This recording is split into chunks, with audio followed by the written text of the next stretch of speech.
This is the Buzz Adams Morning Show podcast. Barstool Talk Daily. Except it's really early in the morning and no booze. For the most part.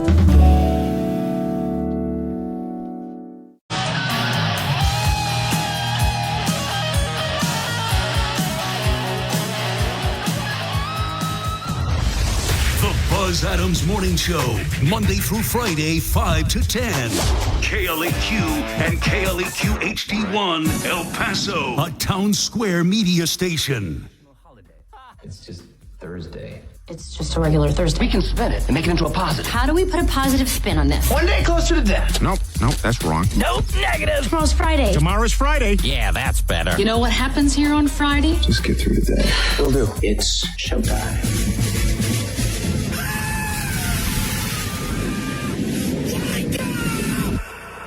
Making your morning commute suck less. You're in your car, listening to the radio. Yeah. This is the Buzz Adams Morning Show. All right, thank you so much.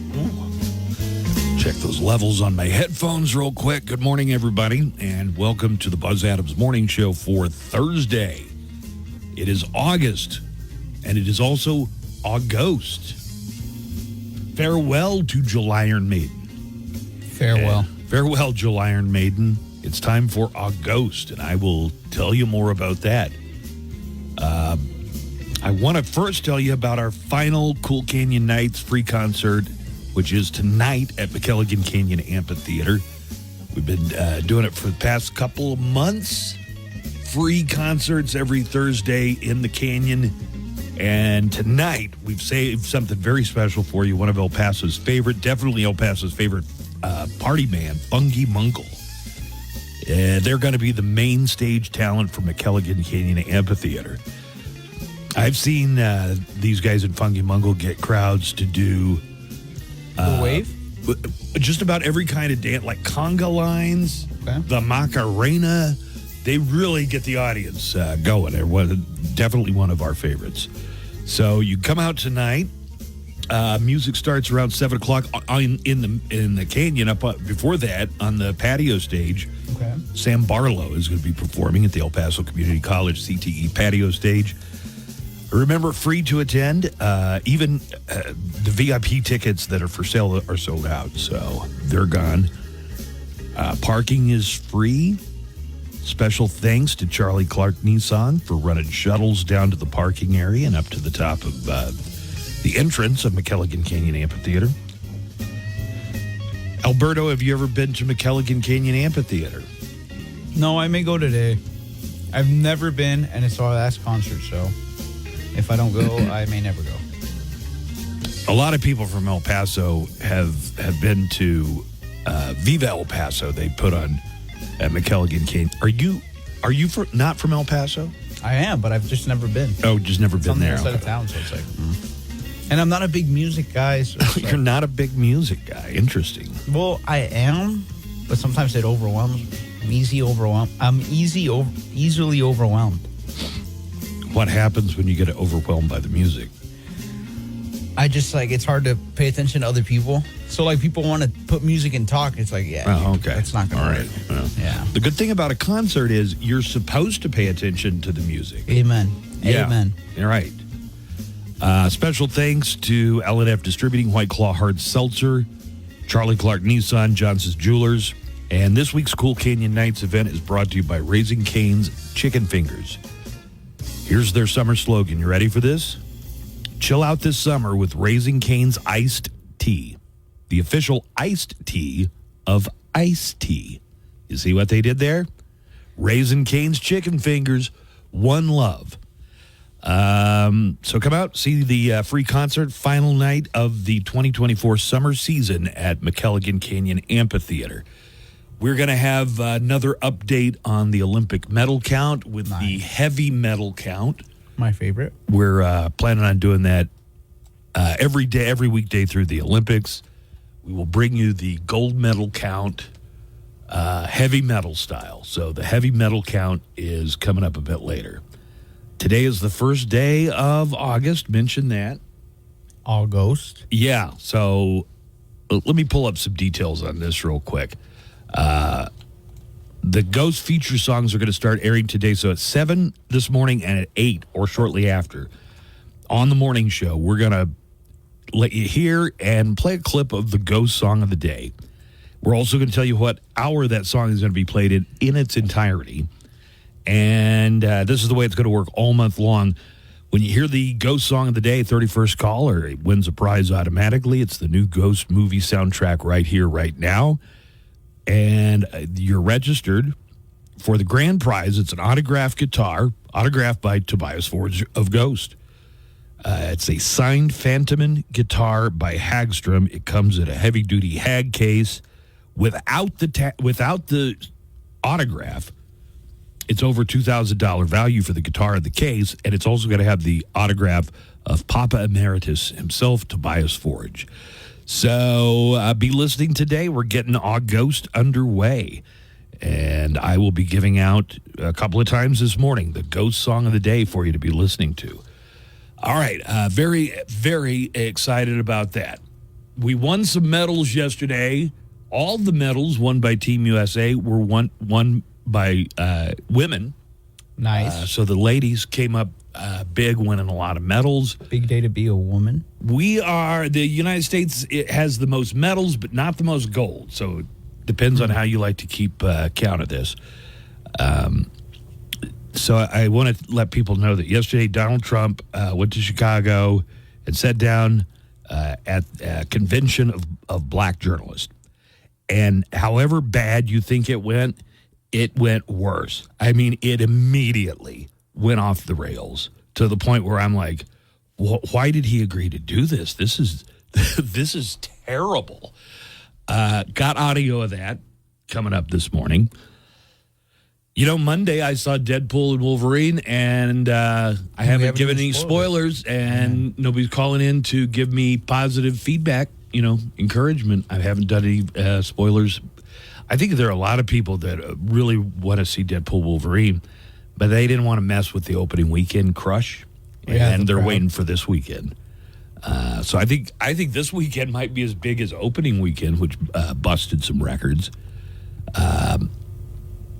But I am keeping mum.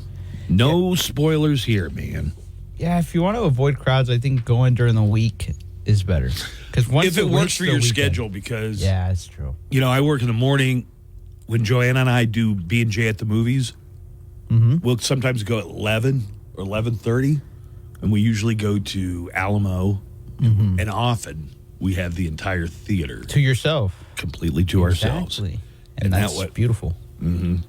We'll just comment on the movie out loud because there's nobody else in there. You see, that's what I need to do. We do like a mystery science theater type of thing where we're just, hello there. Who's? I thought I had turned that off. Let's see who's. Mine is off. That must have been your phone. I'm sorry. Oh, okay. The family group chat always saying good morning. Turn them ringers off. I have to remind myself too. I'm sorry. We've got coverage of the Olympics coming up this morning. Of course, your phone calls. Let me give out our phone numbers if you want to call us directly in the studio. And by the way, also keep this number handy for the Ghost contest. This is the number you want to call if you're playing and you hear the Ghost song of the day. Call into the studio line, 915-910-4995. That's 910-4995. Or you can call and leave a message. You can do that during the show. We get these automatically. Just a real quick, a pointer here. The quality of your call, I've noticed, is better if you're not calling us on speakerphone.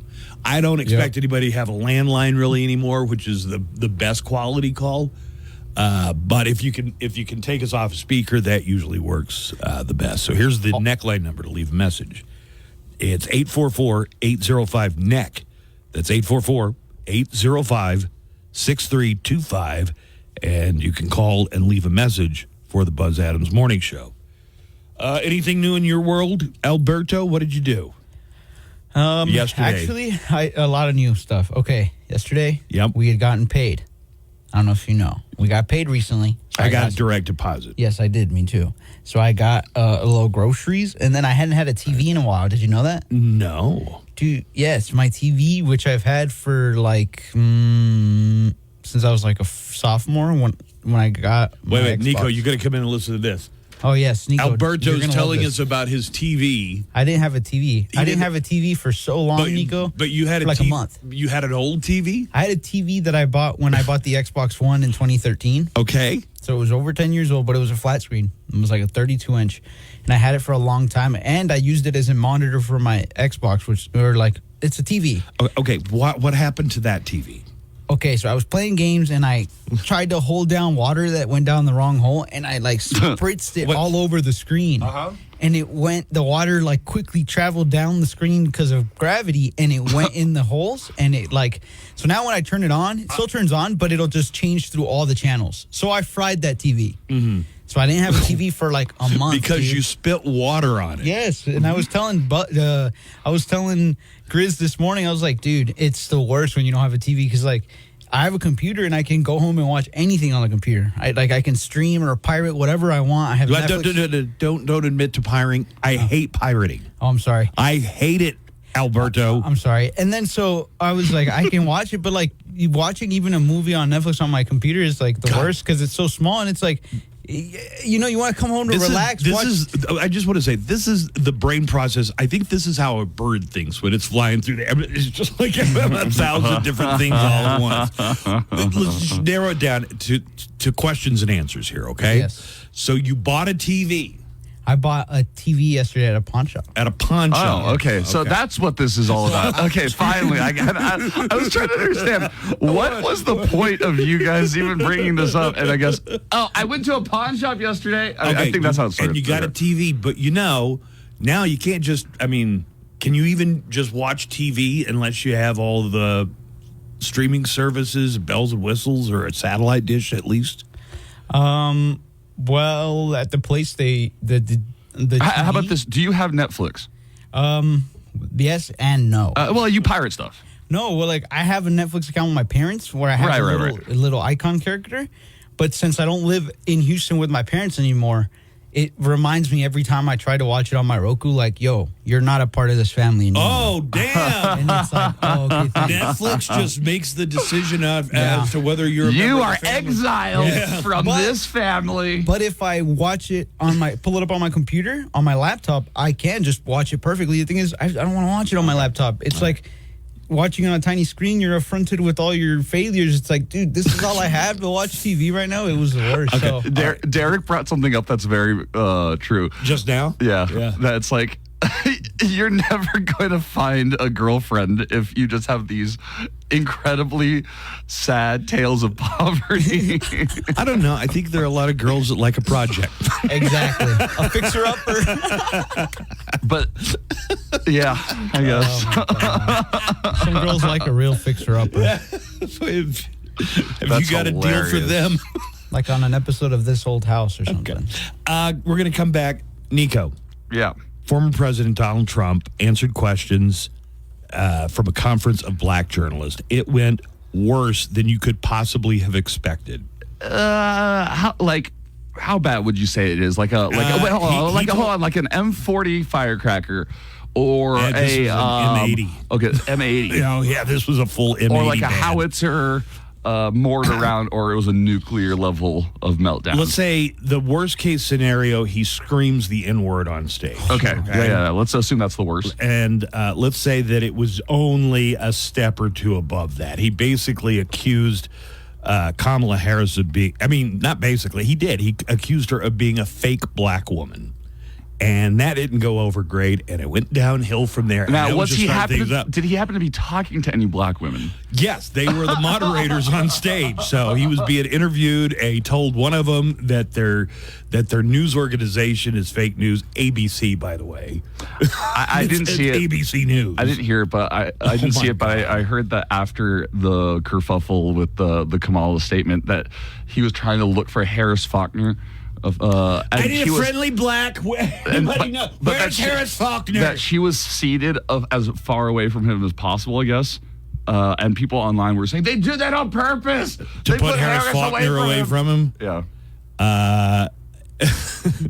Derek just wrote, he tells stories like an old black woman does. I don't know what that means, but why would he even agree to do it? It is clear that he can't help being offensive to people of color, especially black people. That's not his audience. I don't know what he was hoping to accomplish other than if he thought he needed to shore up the KKK vote, because that's the only type of people who would have thought that he did a good job. So we're going to have that coming up in Today in Sound Clips. It immediately, just right off the bat, just goes right down the toilet when he starts answering the questions. We'll have that coming up in Today in Sound Clips. That's on the way here in just a few moments. The Daily Calendar. Oh, hey, it's August 1st and everything. It's the start of Happiness Happens Month. You're supposed to celebrate the things that make you happy all month. Like cheese? Yes, if cheese makes you happy. It really does, though. Lucky for you, it's also Goat Cheese Day. For the cheese that comes from goats. Plus, it's respect for Parents' Day. So grab yours and then respect them. Parenting is the hardest job in the world and the most important. You got to keep those kids alive and stuff. Kids, goats. And that's your Daily Calendar. Music news, concert updates, song and album factoids, and of course, nothing but El Paso's best rock. Says before canceling entire or credit stop and balance on required finance agreement due. Bill credits end if you pay off device early. Ctmobile.com. We're back. Buzz is back. Hey, right on, Buzz. Buzz in the morning show, 95.5 The Q.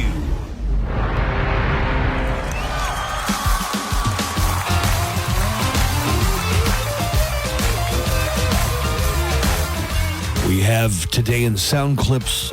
That's coming up in just a few minutes.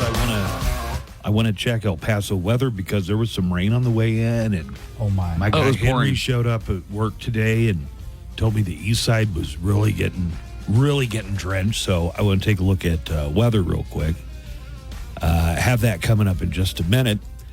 But first, I think I'm starting to get a feel for these dining deals. Oh, you are? We do on Friday. Yeah. Okay. Yeah, because I think this one is going to sell out really quickly. Yeah. I would some of them sell out immediately, and I think this might be one of them. So that's why they're limiting it to only one coupon per customer. Tomorrow at 10 a.m., we're talking about dining deals. You get a $50 food voucher for just $25. And this week, it's the Double Eagle Restaurant in Old Messiah. The crown jewel in the heart of historic Old Messiah has some of the best steaks and seafood and has served their famous award-winning margaritas for over 30 years. Oh, I got to try those margaritas. They are really, really good. And you're not even I don't drink. Not a margarita guy. I'm not a liquor guy. Yeah. You don't like liquor? I don't like liquor. Okay. I like poker. Take advantage of this dining deal when it goes live tomorrow. If you want details on how to get in on it, make sure you're ready to get it. I think within a few minutes, it'll probably sell out. Go to KLAQ.com, click on dining deals on the must-read bar at KLAQ.com or the dining deals button on the KLAQ mobile app. Taking a look at El Paso weather, we had some overnight rain. It was raining a little bit on the way in this morning. Maybe take care, drive with caution. Later today, we are seeing a significant chance of rain starting at about noon today, about 15-20% chance of rain. Later in the evening, around 11 o'clock, that's going to go up. We're going to see a lot more rain covering a lot more of El Paso, a 40% chance of rain late in the evening. Well, it's still going to be hot. It's not going to cool things down much, but 102 for the high temperature. Tomorrow, Saturday, Sunday, it looks like the rain for the most part has moved out. There may be a stray shower here or there, but not much for the weekend. And since this is the golfer's forecast, let's take a look at Friday. Mostly sunny, 103. Saturday, mostly sunny, 102. Same on Sunday, mostly sunny, 102 for the high temperatures. El Paso Golfers Forecast is brought to you by Painted Dunes Desert Golf Course. You can set up all your tee times and reservations online at painteddunes.com. That's painteddunes.com.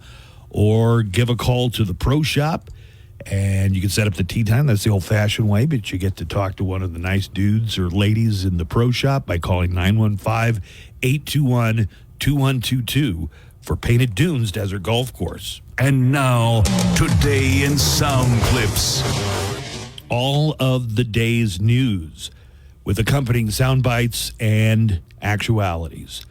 I'm going to start with the Federal Reserve stuff and kind of get through that. The Federal Reserve did what was expected yesterday, keeping the current interest rate of somewhere between 5.25 and 5.5%. They're going to keep it in place. The Fed chair, Jerome Powell, said at yesterday's press conference that the agency would cut the rate at the September meeting if current trends in the economy continue until then. Here is Chair Jerome Powell saying an interest rate cut could happen maybe in September, and he goes on to talk about the economy.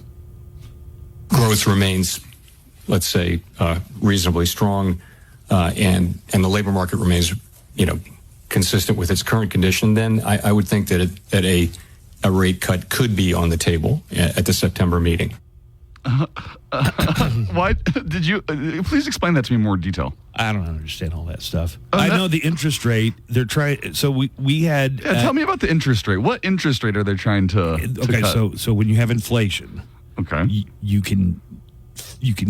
There's a gadget called the interest rate that can manage how bad the inflation is. Is it going to be so bad that it turns into a full-blown recession, or is it going to be a soft landing? And what they have done fairly successfully, you have to hand it to Jay Powell. And remember, this isn't a political appointment. The Federal Reserve Chair serves through multiple administrations.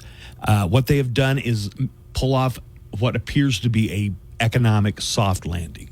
Yes, that is true. Happy? Yeah. That was a good job, buddy. I mean, a lot of the information was wrong, but it's very good that you're taking but it interest sounded in like I knew it was, what I was talking absolutely, about. Which is the most important part.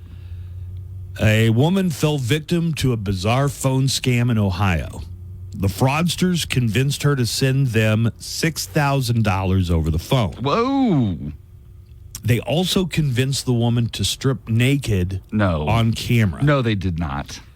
Yes. Come on. The people that defrauded this woman told her they needed to do a full body scan to verify her identity. Scammers are getting crazy. And rubes are getting rubier and dupier. I guess if people get a hold of you and get you in a panic mode, there are some people that... have you ever seen the story the option lady? Hang up. Right.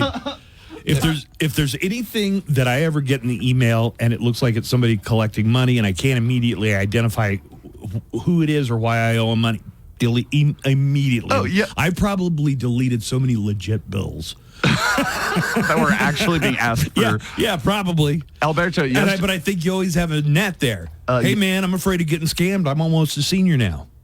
Yeah, I mean, you are in a prime target category for those things. Alberto, yesterday, Buzz showed me one of the... What are you? He showed me one of his emails that was just all in Arabic. Everything from the subject line. Except numbers. So it was the date, August 4th, 2024 was the Which only is kind thing of that a wasn't in scary Arabic. thing to And see. I'm like, oh my God, it's surrounded by all What's happening on August 4th? He's telling you, hey, I need this money. I'm going to get it back and I'll send it to you. Send me $5,000. Well, he's going to have to send it in something other than that chicken scratch because I didn't understand anything. Buzz was like, I get the overwhelming feeling to send this to the NSA or FBI. Right. Moving along with Today in Sound Clips. Oh, we need to hear this is Cheryl Harris is this woman's name. She's the director of the local Department of Consumer Affairs, talking about the woman who was scammed out of $6,000 and convinced that she needed to strip down for the camera for a full body scan. Even if you get a text, phone call, it doesn't matter. Just hang up the phone and think about how you could independently verify what they're saying. When we're panicked, we're not able to focus on that part of our brain that gives us real information or helps us think rationally. It's almost like money laundering in a weird way, but it's like they want you to take your cash from the bank and then they want you to put it in this and then they want you to transfer it to that or take cash and put it into a crypto, ATM. It gets real convoluted. I'll tell you what. That's an all-time scammer win. Because they took the money and they humiliated her with the naked pictures. That's probably a 2 for 1. It was probably an old woman, That's a 2 for 1, though. Well, Still, it's why it's like, that's crazy. Imagine Alberto is like giving him props. Alberto's like, game recognized game. Game recognized game. It's saying that's crazy. You got hit for a 2 for 1. And think about it, like it's like the humiliation of not only being scammed out of money, but also sexually abused. Do you remember the story that goes back God, like? dude. Well, it's just like you think about What the it. hell you is go wrong into with it, you? And it's like just stop. it's like a lot. It's a lot to process as a person. Do you remember the story about some scammer who called a Walmart and convinced this teenage worker to and the manager? Yeah. Well, it was really the manager. They convinced the manager that this teenager had stolen and got the manager and the manager's boyfriend to strip search like this 15 or 16-year-old girl. No. The one is. Oh yeah. Yeah, you remember that one. The boy, they didn't get a boyfriend to strip. Yeah, I just remember manager called and her boyfriend came down and conducted the strip search. And the girl, they tried to keep her identity secret, but she said, "My parents always taught me to respect authority and do what adults tell me to do." Well, I mean, there is a line. I mean, but look, if you get pulled over by a cop, are you going to do everything they tell you? Yeah. As long as it's unless it's my right not to. So let me change this question. So if you get pulled over in the night by a person wearing a cop uniform who looks like a cop and is a cop and tells you to do things, are you going to do what he says? Does he have sirens on his dash? Yes. Yeah. I mean. So like the end, then that's if he tells me if he tells me to take my clothes off, I'm not going to do that. Yeah, I'm not going to do that. And anything that's within his power to tell me to do, I'm going to comply with. And there was nobody with a uniform on telling this manager anything. It was a anonymous voice, probably just a prankster because they didn't even get any money out of that McDonald's scam. Oh, that was just a mess with. Yeah, that was just. It was probably Alberto. Whoa. So, what was your first experience with a hotel minibar? Did you think, I can take all of this stuff and there's no charge? I did. Well, especially like the waters and stuff. You think waters are pretty much complimentary everywhere you go, waters right? are like $7. I know. So we have audio here of a group of Gen Z girls on a girls' trip to Las Vegas for the first time encountering a hotel mini fridge. Don't take any. Do you know it's all weighted? If you take something out of there, it automatically charges you when it feels the weight remove, right? Mm-hmm. So she called the front desk, just seeing her go through the whole thing of discovering how much they'll charge you for a Snicker bar out of the hotel fridge. And it's kind of interesting to see these Gen Zs learn about this particular scam in real time. Currently in a hotel in Vegas, and everything in this hotel is booby-trapped. Hi, I see on the fridge it says that there's an additional $50 charge for adding items to the fridge. If you put any personal items, they're gonna charge you penalty fee because it's a minibar only. So, like, I can't put my water bottles inside the fridge? No. If you replace or touch anything from the minibar, it's $50. If you want to hang your clothes, it's $20. What? If you want to hang your clothes? I think they're joking about that, but is that like if you had a water, I want to keep it cold, I'm going to put it in the minibar. That's an abuse. That they charge you a fee for storing your water bottle? Yeah, that's messed up. Although she made it sound like she was trying to replace stuff. Like she took stuff, but then... like maybe you take a beer and replace it with a water bottle, and you do it like Indiana Jones style with a bag of sand and the idol, and you replace the idol with the bag of sand before that rock runs you over. Yeah, I know what you're talking about, man. Of course. I wonder if she was all like rubbing her fingers together. You throw me the whip. You throw me the idol. I throw you the whip. Belloc! Yes, you could hold them. If only you spoke Javitos. We had a call. We had a couple of calls of advice for Alberto. Oh, cool. Oh, nice. And we love those. Here you go. This has to do with your TV and watching Netflix. Here, listen to this guy. So just a quick, well, good morning, first of all. But anyways, a quick little tidbit there. He was saying that he wasn't able to play his Netflix on anything but his laptop. You can stream your laptop to your TV numerous ways, or connected HDMI. You have a lot of options there, man. I used to connect my laptop to my TV HDMI, had a wireless keyboard and a wireless mouse. Makes everything nice and easy. Anyways, just throwing that out there, man. You're pimping on a budget, you know what I'm saying? All right, y'all. Yeah, I recently found my computer takes USB-C. I recently found my USB-C to HDMI adapter. Okay, so you can do all that stuff that the guy's saying? Yeah, I can throw my Sting on there. That's what I did yesterday. So that's why I have two monitors, like a TV and a monitor, so I can watch like Netflix on one, and then put like, since I don't have cable or TV to watch like sports, I'll throw on my computer, I'll throw up a sport, and then I'll like connect it to a monitor.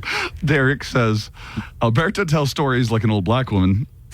He leaves everything out but what you actually want to know. Oh, I thought he was talking about Trump with the black journalist yesterday. Is he talking about Alberto? I think he was talking about Alberto. I misunderstood who he was even talking about. Yo, it's Stoner Guy. Yeah, man, scammers are crazy. Scammers. All I gotta say after listening to that story is, chill, Alberto. Can I call you Toe? Sounds pretty cool. But yeah, man, if anybody called me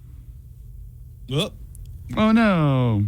Dude, like, I'm a door dasher, and all I'm hearing when I say that is like, dude, I gotta go over here and then go over there and then go over there and go over there. Like, nah, man, I'm not gonna do it. So I just tell them to F off. What? And hang up that phone.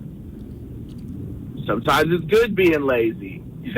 We missed a big part. Yeah. I feel like there was an entire chunk out of the middle that we didn't hear.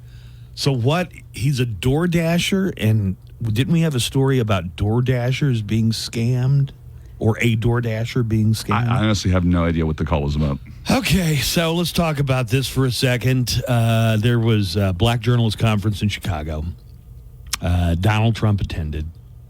The three moderators are African-American journalists, women, on stage with him.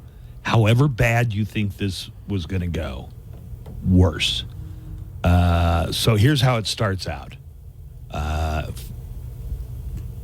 Buckle in. A lot of people did not think it was appropriate for you to be here today. You have pushed false claims about some of your rivals, from Nikki Haley to former President Barack Obama, saying that they were not born in the United States, which is not true. You have told 4 congresswomen of color who were American citizens to go back to where they came from. You have used words like animal and rabid to describe black district attorneys. You've attacked black journalists, calling them a loser, saying the questions that they ask are, quote, stupid and racist. You've had dinner with a white supremacist at your Mar-a-Lago resort. So my question, sir, now that you are asking black supporters to vote for you, why should black voters trust you after you have used language like that? Well, first of all, I don't think I've ever been asked a question in such a horrible manner. First question. You don't even say, hello, how are you? Are you with ABC? Because I think they're a fake news network, a terrible network.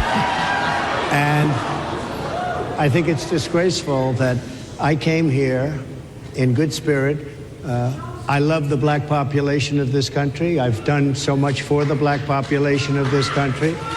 You hear smatterings of applause, so there have to be among the black journalists in attendance, there have to be some, supporters or... but I'm also hearing jeers. It's jeers and laughter. Right. Mostly. It's a mix of weird, but there are people clapping for him. Yeah, supporters. Including employment, including opportunity zones with Senator Tim Scott of South Carolina, which is one of the greatest programs ever for black workers and black entrepreneurs.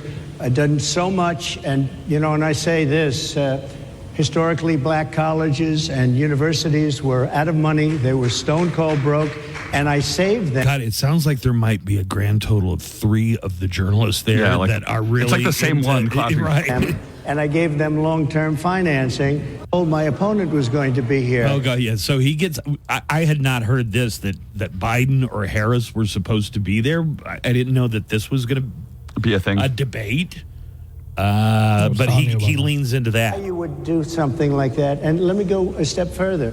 I was invited here, and I was told my opponent, whether it was Biden or Kamala, I was told my opponent was going to be here. It turned out my opponent isn't here. You invited me under false pretense. And then you said, you can't do it with Zoom. Well, where's Zoom? She's going to do it with Zoom, and she's not coming. And then you were half an hour late, just so we understand. I have too much respect for you to be late. they couldn't get their equipment working or something Mr. was President, wrong. I would love I think if you it's can a answer the very question nasty on your rhetoric question. and why you I have believe that answered black the voters question. should trust you with another 4 I have years. been the best president for the black population since Abraham Lincoln. That's my answer. Better than President That's Johnson, my who signed the answer. Voting Rights And Act. for you to start off a question. Okay, so this went just immediately off the rails. Oh, he says he killed it on his Truth Social right now. If pissing off a lot of black journalists killed it, can we talk then he about? did. I mean, I'm going to say, did you hear her question? Her question was full of vim and vigor. I think it was accurately stating many of the things when he describes black district attorneys, black prosecutors, he describes them as animals and rabid and stupid. I mean, I don't think what she was saying was false. I'm not saying that either, but What I'm did saying he expect to get his ass kicked? Ass kissed, rather? I think he was expecting some social graces before you are thrown to the lions. Here's the thing that got the most attention yesterday. Donald Trump talking about now his opponent, Kamala Harris, for the presidential race. All right. She was always of Indian heritage, and she was only promoting Indian heritage. I didn't know she was black until a number of years ago when she happened to turn black, and now she wants to be known as black. So I don't know, is she Indian or is she black? She has always But you know identified what? as a black I woman. She went to a respect either historically black. one. Yeah, so Kamala Harris went to Howard University, which is maybe the most famous historically black college. She was a member of Alpha Kappa Alpha. That was the very first black sorority in America. She did this as a college student. Mm-hmm. It's pretty hard to say that Kamala Harris has ever presented herself as anything other than a multiracial person of color with black and Southeast Asian heritage, right? Mm-hmm. Let's see. He also talked about black jobs. You can hear the crowd definitely murmuring about when he talks about what are black jobs. Coming from the border are millions and millions of people that happen to be taking black jobs. You had the best. What exactly is a black job, sir? A black job is anybody that has a job. That's what it is. Anybody that has a job. All right. Anybody Okay. that has a job. They're taking black jobs. What's a black job? Are black jobs in the Anybody room with has us right a now? job. You know those guys who are on stages dressed in black? They move the setting around. That's a black job. That's a black job because you don't want to see the people behind the puppets in Lion King on Broadway.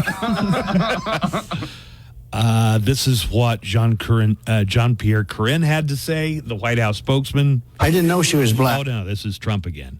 But this was the thing that really got. I'm gonna go and say, Kamala Harris only turned black a few years ago. Didn't know she was black until a number of years ago when she happened to turn black, and now she wants to be known as black. So I don't know, is she Indian or is she black? I respect either one, but she obviously doesn't. Corinne Jean-Pierre called his allegation repulsive and offensive in the strongest terms. Hi, folks. It's your favorite president, Donald Trump. And a lot of people are talking about Kamala's weird laugh. Well, I'm capitalizing on it with a new album, Kamala's Singing the Country Hits. You'll love Kamala's take on all of your faves, like this one.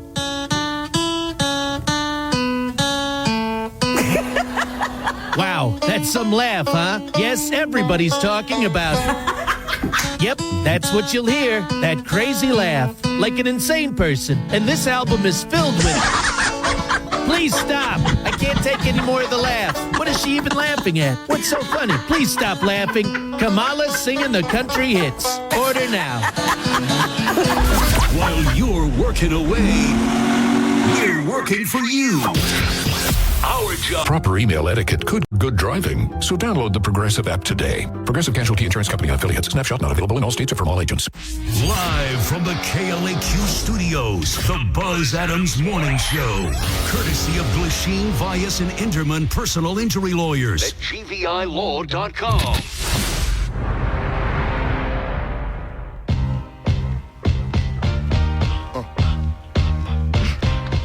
All right, as we're getting ready to do the Mo Show calendar and daily almanac of events, welcome to August, everybody. It's also August. August. Talking about the banned Ghost. So every day we're going to have every weekday, Monday through Friday, starting today, we're going to have a Ghost song of the day that's going to be played, not during the morning show, some other time. But sometime during the day. But during the morning show, we're going to let you know what that Ghost song is and what hour to be listening for it.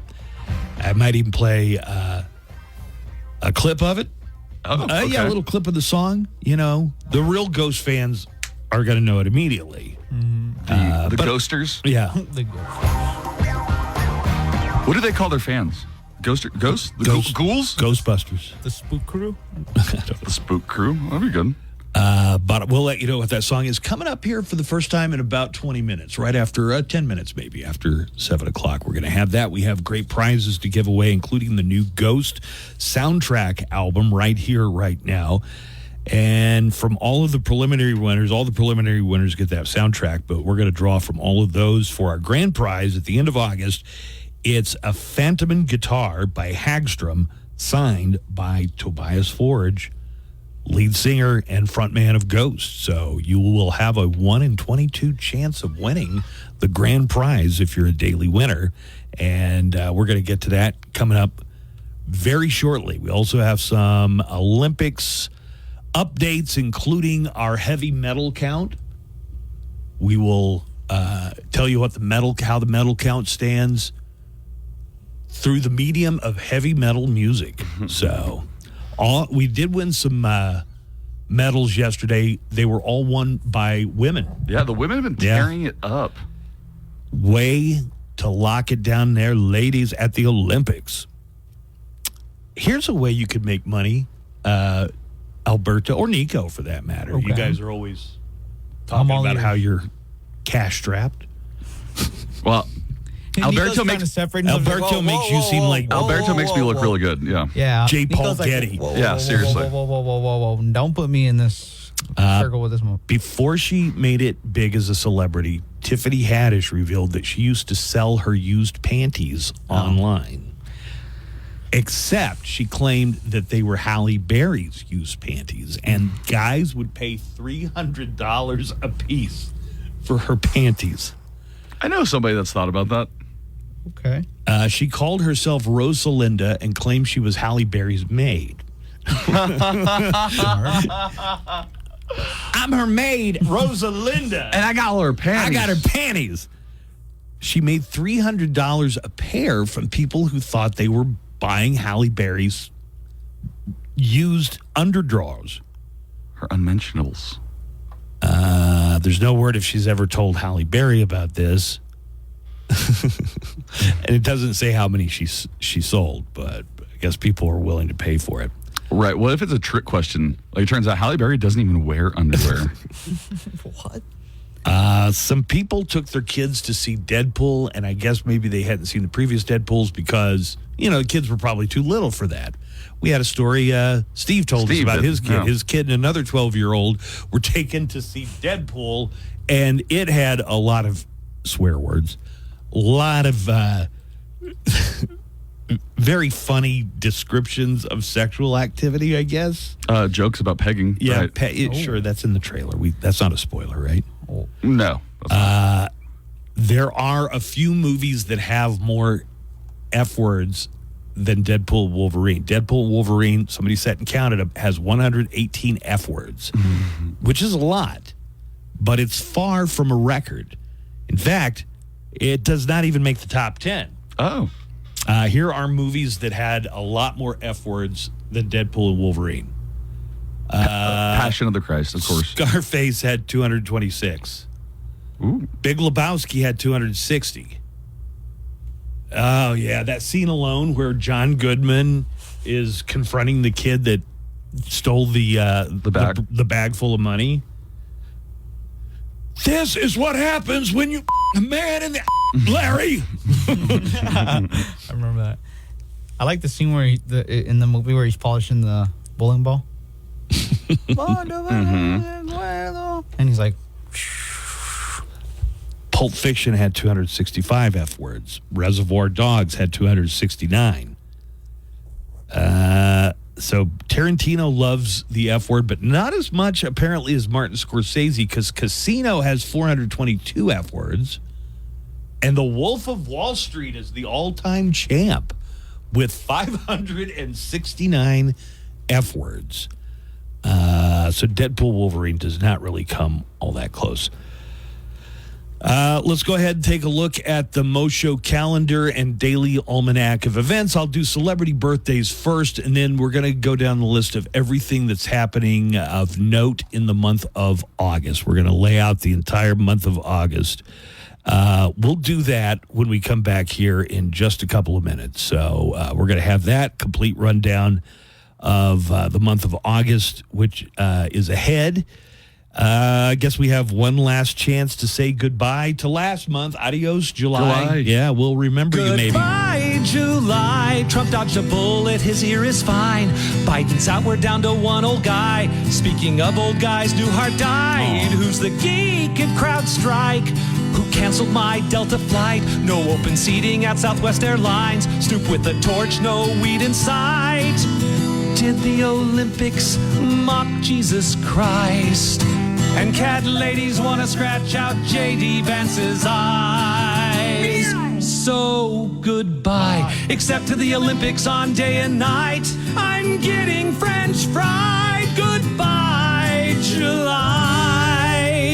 Find out what's going on. Quirky facts about our region. Urgent things you need to know impacting your drive. And of course, nothing but El Paso's best rock. Oh, things to help with all the cheese you want. Progressive Casualty Insurance Company coverage provided in service by affiliates and third-party insurers. Not available in all states. Broadcasting from El Paso for El Paso. The Buzz Adams Morning Show on 95.5 KLAQ. The Buzz Adams Morning Show, Monday through Friday, 5 to 10. KLAQ and KLAQ HD1, El Paso, a town square media station.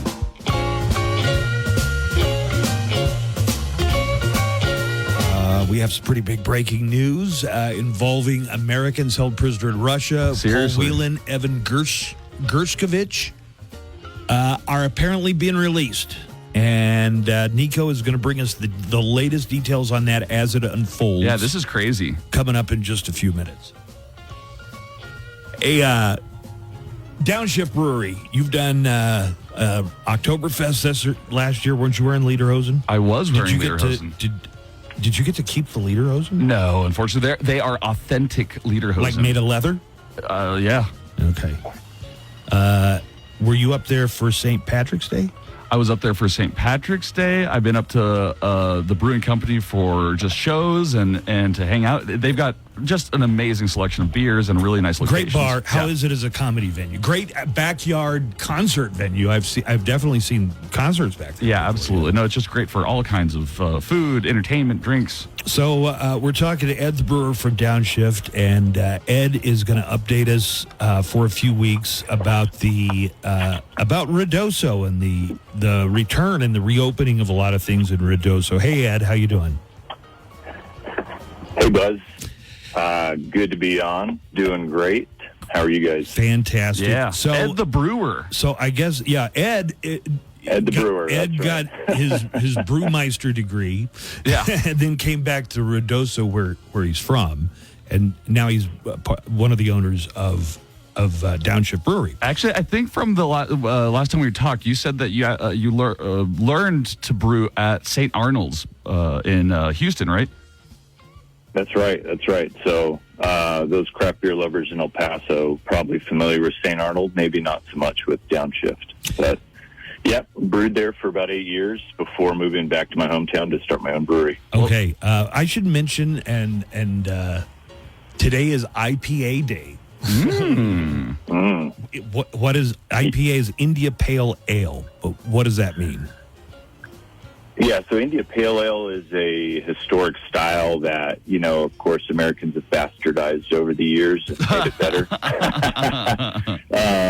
But it's going to be a hoppy beer, and a lot of them are bitter, but they're also going to have a lot of good floral, citrus, fruity flavors in there as well. Is it just pretty good beverage. Is it my imagination, or does the IPA have a really potent alcohol content? It seems like most of them do anyway. Some Some do. A lot of them do. They do make lower alcohol versions, but for the most part, yeah, they're a little punchier. Well, happy IPA day to you, Ed the Brewer.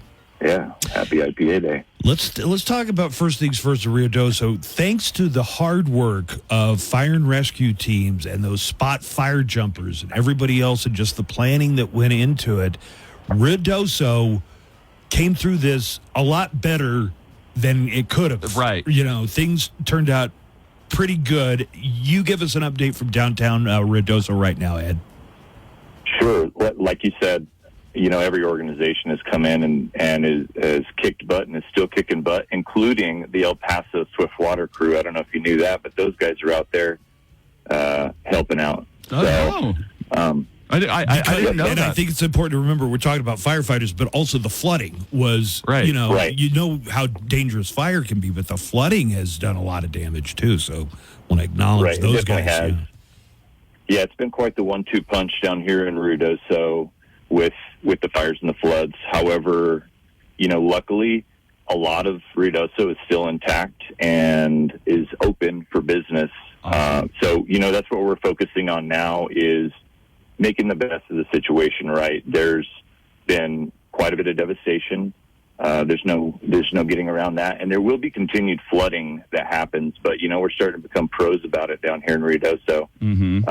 So we are open to the public. You know, there's been a lot of misinformation out there about, you know, what Rio Doso looks like now. Midtown's still standing. You know, Grindstone Lake is still there. Albertsons is around. You know, most of town is intact. Alto and all those wonderful golf courses are all open.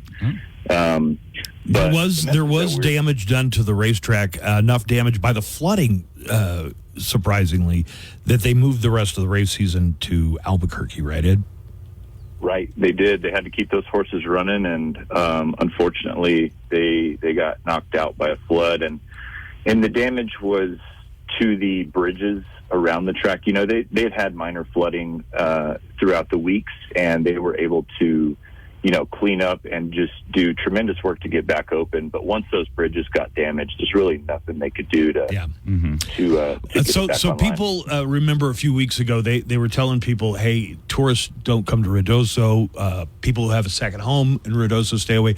That's been lifted for a long, long time. They're encouraging people to get back there and support Rio Doso, right? Right, they are. It's one of those things, you know, Rio Doso is a beautiful, magical community that heavily relies on tourism to create those experiences. So, you know, as a tourist community, you know, we've got ourselves dusted off and we're back on our feet and we're spreading the word of, you know, return responsibly. Something we recommend is signing up for callmeriodoso.com, and that's going to give you any alerts as to any flood risks that are happening in the area now. Let me just tell you what a flood looks like in Rio Doso. You know, it's a mountain town, so any of the rivers are going to have high water marks, right? And that water is going to swiftly move through the area, and honestly, most of these floods, the roads are back open within an hour or two. So really you're looking at just getting delayed, but if you're on vacation, you shouldn't be in a hurry anyways, you know? But so you're saying give me that website, the Call Me Rio Doso, so I can write it down, please? Yes, callmeriodoso.com. So you're saying you guys are open, you're open for business, right? And people who may have postponed their vacations or their staycations for a little bit should start thinking about heading up there for the weekends and stuff. Yeah, you know, it's a great time of year. Just to make you guys a little jealous, it's you know, currently I think 62 degrees here on my back patio. Oh God! You had to say it. You had to say it. But it's only 2 hours away. Luckily, yeah, that's one of the great things. You can really escape the heat in the summer. You can enjoy the snow in the winter. When you described Rio Doso as a magical little town, I couldn't agree more. I've always thought it's just like a wonderful little gem that's not that far away from El Paso. I love Rio Doso so much. And I have gotten to take that drive up there since I've been working at Downshift. You guys have been nice enough to let me throw shows there and stuff, and it's a really nice drive in itself. What's going on this weekend? If maybe some people are thinking about getting out of town, we're going to have triple digits all week and weekend. So what kind of things are going on in Ruidoso this weekend? You got to get out of there, So if you want to pack your bags up and get up here tonight, there's a few little local events going on. We've got the open mic night over at the Hidden Tap. But tomorrow night we have a free concert under the mountain sky, and that's at Wingfield Park, which is where a lot of the events happen. Grindstone Lake's open, so the Whibbit is officially back. So anybody with kids that loves to get out there and paddleboard and climb on the Whibbit, that's back. Horseback riding, Grindstone Lake's open. The farmers markets are open. One really cool hidden gem, just a pro tip for coming to Ruidoso, is check out the Ruidoso Escape Room. Oh. Those guys do a killer job. Where is that? Is it downtown? Yes, it's in Midtown. It's actually inside of Scorpion Tattoo, which those guys are local heroes. They've raised over $150,000 during this whole thing. But Nico, I wanted to tell you while I have you on the air, if you do return to host our next Ruidoso Oktoberfest, we're going to go ahead and give you those leader hoses. You get to keep the no way. That's awesome. Nice. Suspenders too? The suspenders come with it or no? Oh yeah, the whole 9 yards. Hey, listen, and Ed wouldn't boast about this sort of thing, but I'm going to. When the rescuers and fire personnel there were stuff, they kind of based a lot out of downshift because you were providing Jamie water and food Ed were so nice that they let everybody use their locations as a base of operations. The Scorpion Tattoo guys, but you guys really played the role of heroes there for a lot of the emergency personnel. I appreciate that. So many people have done so much more. It's been incredible to see what ordinary, people can do in extreme situations. And, Ruidoso rose to the occasion, and that's why we bounced back so quick, I think. Yeah. Hey, Ed, something I'm wondering about since I've gotten to visit so many times now. What's happened to the horses that randomly just kind of mill about in town? They are still here. There's a lot more of them in town. That's one thing. The wildlife experience is crazy right now because, all those animals that were displaced by the fires are just now in town, with their brethren that were. Oh, that's cool. But, we actually, my wife, they were on our front porch 2 days ago. the wild. Well, are they tame horses that got loose during the most recent fire, or are they wild horses that have been up there for a couple of generations? I think there's some of both, right?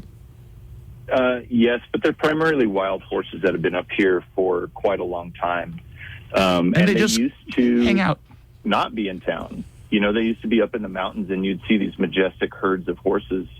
And now they've decided that Ruidoso is a magical place as well. So, hey, I just want to say it is a magical place for man and horse alike.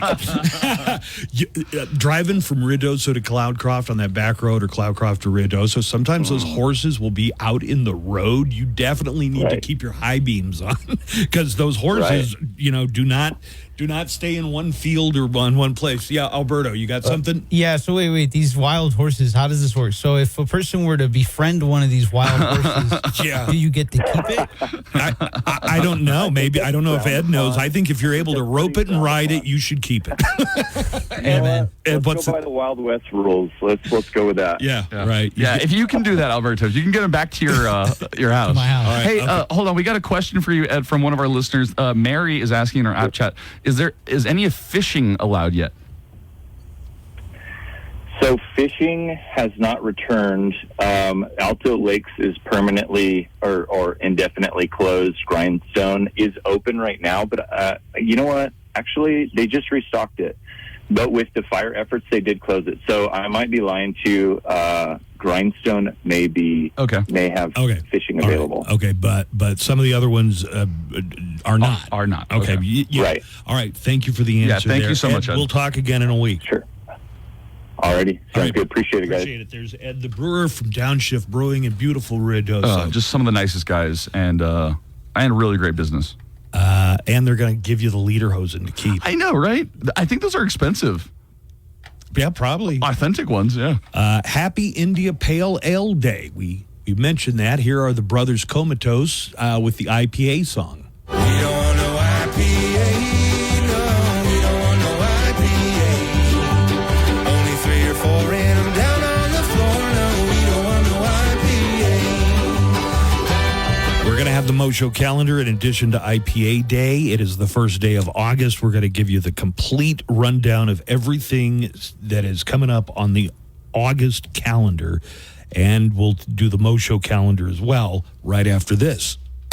Artist interviews, Zoom music discoveries, celebrating artists' birthdays, commemorating releases, champion of all things rock. Sides packed with El Paso Sprouts today to explore better for you products. El Paso's own live and local, The Buzz Adams Morning Show, 95.5 KLAQ.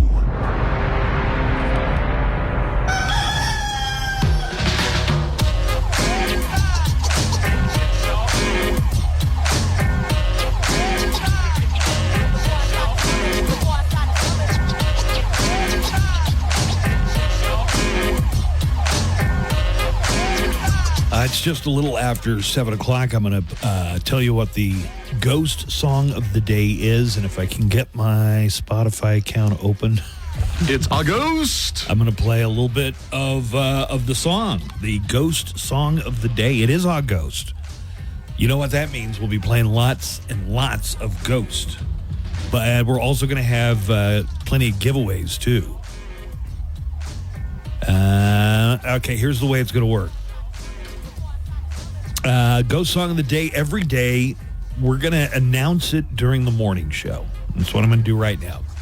Then be listening for that song throughout the day and be ready to call in. And you want to be caller 31. So, you know, they're going to have to go through a lot of phone calls to get to. I'm trying to find, and it's the most popular Ghost song that I know. Oh, man, Spotify is confusing. The Monster Mash. It's not the Monster Mash. What? They sing the Monster Mash?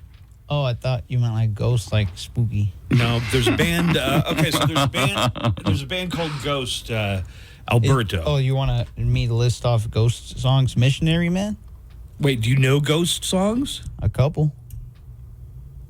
What about From the Pinnacle to the Pit? Yeah, that's a Ghost song. No, there's a specific one, and I need to play a little bit of it, and Spotify doesn't want to give me the song. So you're going to play... So I guess I'm going to play a video.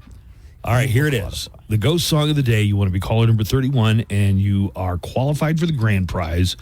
That's an autographed Phantom guitar by Hagstrom. It comes in the heavy Hag case, and it's autographed by Tobias Forge. Without the autograph, it's a $2,000 value at least.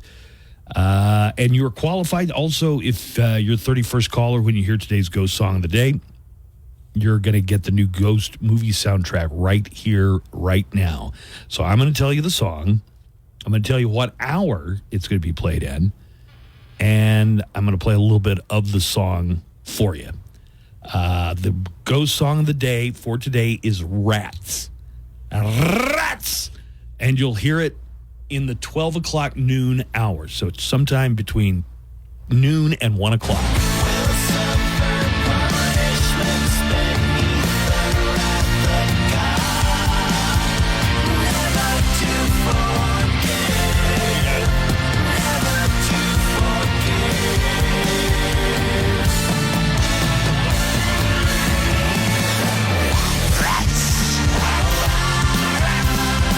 All right, that's Rats by Ghost. That's your Ghost Song of the Day. And you want to call in, I would make sure you have the studio line number because this is the number to call in on when you hear that song in the 12 o'clock hour. You can start calling in as soon as you recognize the song in the 12 noon hour. And that number to call is our studio line. It's 915-910-4995. 915-910-4995. How nice would it be to live up in the mountains? Oh, like my the gosh. people who live up in Ruidoso and Cloudcroft, I think probably have it really, really good. Well, I wasn't lying. I'm super lucky that I've had a bunch of shows there and at Downshift specifically, but also I've gotten to travel for the weekends, and it's a really nice drive, and it's always a refreshing experience too out there. Yeah. This is a thought I've often had. Wouldn't it be nice to live like in Cloudcroft or Ruidoso or Alto or any of those places, and then work in El Paso? Like if El Paso were located where Alamogordo is, I would totally just live up in Cloudcroft and drive down for my job, right? A place with the view. Yeah, it is. How close would any of those mountain villages have to be for me to live there? For you to live there and then commute into El Paso? Like it's over 100 miles away, so that's too far. God, I would have to start leaving at 4 in the no, like 3 in the morning. Yeah, and how much would you enjoy it once you got home? You'd be so wiped out from driving 2 hours each way. Although people in New York and it's LA about that long. do it all the time. Yeah. God, those self-driving that cars. They might only be like 11 miles away, but their commute is 2 hours long. My dad commutes, I think, an hour 30 each way every day. But I guess where is he commuting to? My dad lives in the north of Houston, and he commutes to like Katy area. Oh yeah. So it's like sometimes it can be. Nico used to live in Houston. I did. Really? Yeah. Nice. On campus. Yeah. Yes. On campus. Being a good boy. Arroz University. At Arroz University. That's right. 30 minutes would be about the longest I'd ever be willing to commute. I think under you're just any talking about commutes, right? Yeah, but like, and listen, it gives people a chance to listen to the Buzz Adams Morning Show. I'm not knocking Alamogordo.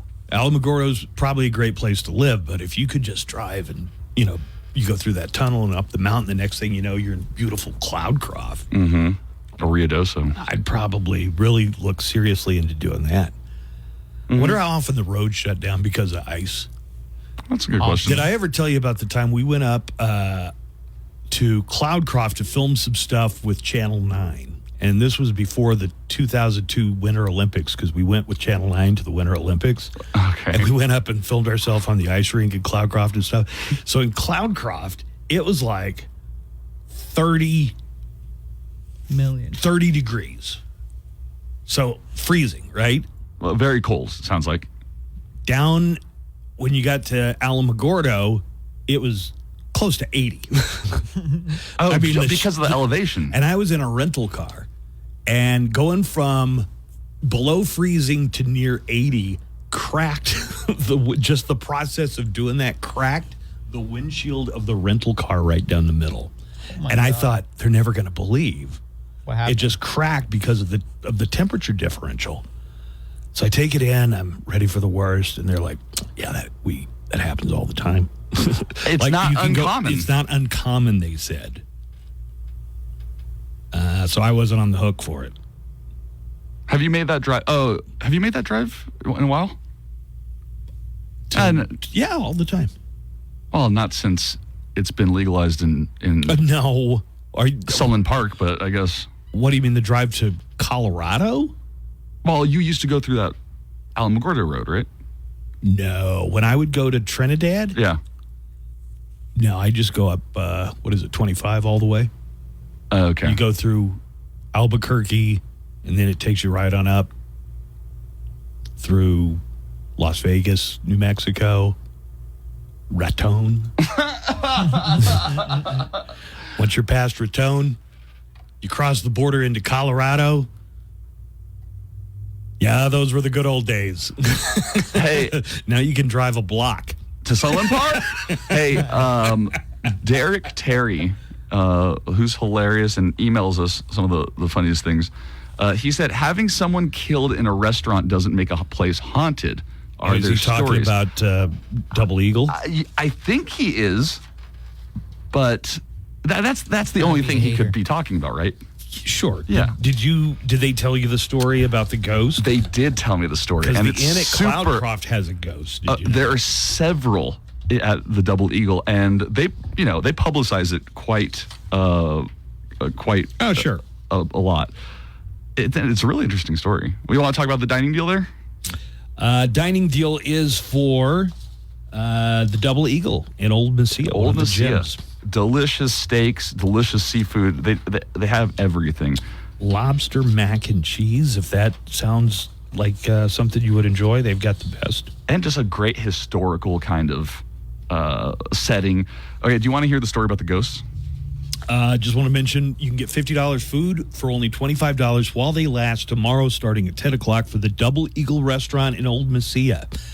Yes, tell me about the ghost at Double Eagle. Okay, so in the 1850s, the restaurant was home to an affluent Mexican family. And because it was owned by Mexico at the time. Mexico, right? 1850? Or still Spain? Yeah, you know what? You're kind of in that vague period of pre-Civil War history where I get a little hazy on. I don't know if Mexico's if Mexico the Spanish, in the Mexican-American War had taken place yet. Yeah, Mexico's Mexico in 1850. Thank you, Alberto. So, a Mexican family hired a maid. Okay, the family had a teenage son who fell madly in love with the maid. Still happens even to this day. So his mom really was against this relationship, but they still wanted to be together. And sounds like a real Romeo and Juliet type of story. His mother came home to find them in bed together. And she was so upset, she grabbed a pair of scissors from a drawer and stabbed the maid to death. Not the son. Not the son. Oh, my God. But it turns out she did actually stab her son. Mistakenly. She stabbed him while she was stabbing the maid. Accidentally. Were they in the act of coitus? I guess so, but I guess she only saw the girl. So she started stabbing. And this happened in the Double Eagle. In the Carlotta salon. It's a small room to the side. That's Carlotta the name of the maid? I think it is. And that's where we got to eat, actually, in the room where she was murdered. Okay. Tell us about the Americans being held by the Russians. All right, so this is breaking news just now happening. Breaking news. Russia and the United States have agreed to swap prisoners in a extraordinary multi-country, multi-prisoner swap. But eventually what it's going to do is allow Wall Street Journal reporter Evan Gershkovich and former U.S. Marine Paul Whelan come home. People have been, asking for their return for, it seems like years now, right? And I think a big ding or knock on the Biden administration from some people has been, what are you doing to get these guys out? Especially in the wake of Brittany Griner's release. They secured the release of Brittany Griner. Gershkovich at that time, I don't think had been taken prisoner, but Paul Whelan had. Yes, absolutely right. So is there an easy way to describe what the Russians are getting in return? We have but a prisoner swap, basically. But it's going to involve not just... We gave him the Merchant of Death for Brittany Griner. I know. You know? Yeah. But we don't know exactly who we're sending to Russia. And I think it might be this thing where we return some people to Germany and they do something where they return some people to Russia, and then it's going to be like a little It's a 3-team deal. Yeah, a 3-card Monty of prisoner swapped. Wow. A 3-team deal for prisoners. That's crazy. Is that a sports term? Yeah, like so 3 teams will get together and they'll be like, look, I'll send you this guy and you send that guy this guy, and then that guy will send me this guy. Sounds like a multi-team swap. Yes, exactly. Everyone gets who they wanted, and then everyone just kind of shifts players around. Let's take a look at the Mo Show calendar and daily almanac of events here on the first day of August, or August. Welcome to August, everybody. It is India Pale Ale Beer Day. We mentioned that. Today's National Mahjong Day. Oh, my God, my favorite. You know how to play Mahjong? Me and the old ladies at the club every Saturday. Yeah. The old Chinese ladies? Or yeah, the Jewish those old Chinese ladies. Let me they might be Korean. Because there's Jewish Mahjong and Korean or Chinese Mahjong. Right. Well, I don't assume whichever. I don't assume their race. Today is Spider-Man Day. Spider-Man does whatever a spider can. Can he swing from a web? Take a look. Now he's dead. Overhead. Oh, that's right. Today is U.S. Air Force Day. Shout out the Air Force. Shout out to all Air Force current and veterans, especially Air Force Amy. And Pinky. From Cat House. Nobody under the age of... Oh, look her up. Look up Air Force Amy. I know, because I saw Real Sex and Cat. And Cat. Well, it was called the Bunny Ranch. Was it Bunny Ranch? I think it was called Bunny Ranch. Okay. Yeah, it was a series on HBO. On HBO about a brothel in Nevada. So this lady was like a decorated Air Force veteran, and as soon as she got out of the Air Force, it's like, I'm going to go to be a hooker. She said, I want to be free. Jason Momoa, you know him as Aquaman and Khal Drago. He's having a birthday today. He's 45. I know Single him. and looking to mingle. I know him guess. as my body double. Really? Yeah. They call me when they need somebody to stand in for Jason. Momoa? Yeah. True. They do have roughly the same physique. Director Sam Mendes is 59. He wrote and directed the World War I movie 1917 that won Academy Awards. He did American Beauty. That was his directorial debut. Oh, wow. Was American Beauty. But Sam Mendes, 59 today. Lead singer of the Counting Crows, Adam Duritz, is having a birthday. He turned 60. Is it true that Adam Duritz spent at least part of his childhood in El Paso? That myth is true. Nice. Myth not busted. Adam Duritz spent part of his, I want to say, like junior high, middle school years in El Paso. Actor John Carroll Lynch, a really great actor. He was Twisty the Clown in American Horror Story. Oh, so like creepy. He's 61. Mexican actor Demian Bashir is 61.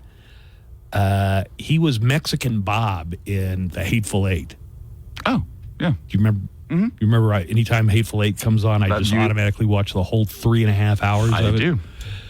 Anyway, Demian Bashir's having a birthday today. Chuck D of Public Enemy. Happy birthday, Chuck D. He's 64. Def Leppard lead singer Joe Elliott is 65 today. They were here last summer, almost a year ago, along with Motley Crue and Alice Cooper at the Sun Bowl. But Joe Elliott turned 65. Michael Penn, Sean Penn's musical brother, is 66. He's Sean Penn's brother is famous? Yeah, Michael Penn. Romeo and Black Jeans was a big hit for him in like 91. And he's married to Amy Mann of Till Tuesday. Oh. So they're kind of a power couple. He's like Michael powering. Like he writes music, he pens it. Yes, he pens his own music. Bluesman Robert Cray turned 71 today. And this date in history, it was on this date in 1936, the Olympic torch appeared for the first time. It was a new addition to the ceremonies in Berlin. The Olympic torch was the ceremony one with was Hitler? presided over by Adolf Hitler. Oh, my goodness. Interesting that stuck, huh? Yeah, a tradition we carry to this day. And now Snoop Dogg carries our torch. Right. How the times have changed. So let me give you the rundown of everything coming up real quick. The month of August, new month. Here are things to look forward to in sports. Of course, the Summer Olympics. And if you're wondering how long are these going to go on, it's going to seem interminable. It's going to seem like they're on forever, but they actually run through August the 11th.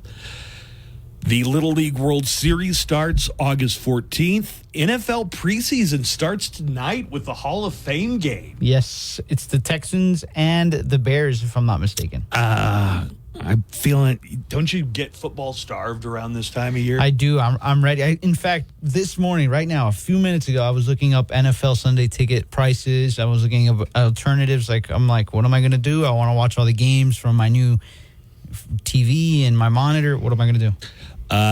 So the preseason starts tonight. Buzz had a good alternative for you, Alberto. Oh, yes, he did. He said, go to a bar. Go to a bar and order water. Yeah. There it is. He knows the type of guy. The college football season kicks off this month. The 24th is going to be the first day that college football is played. And in tennis, the U.S. Open begins August 26th. Now, let's move on to some TV happenings of note in the month of August.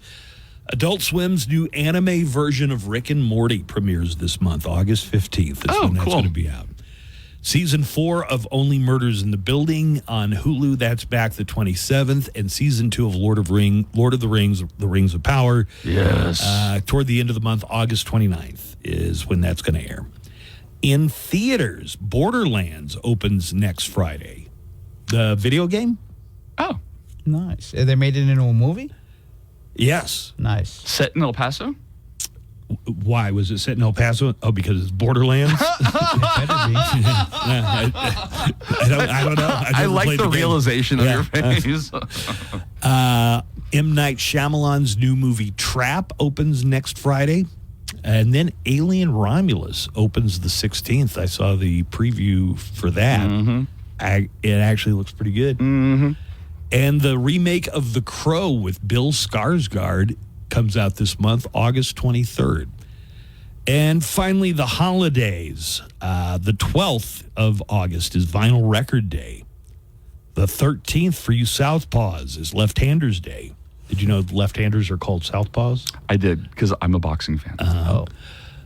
National Rum Day falls on the 16th, and the biggest one on the entire calendar, August 20th, is National Radio Day. Hey! So there's a preview of everything that's coming up here in the month of August, or if you prefer, August.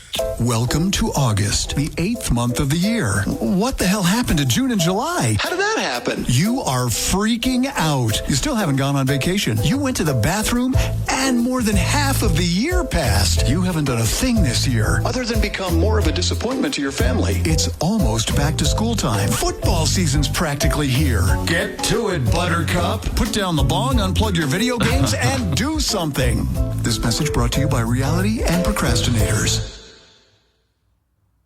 Hey, it's Double G. Coming up after the Buzz Adams Morning Show, all buyers eligible coverage and other restrictions apply. Visit att.com/onenetwork for details.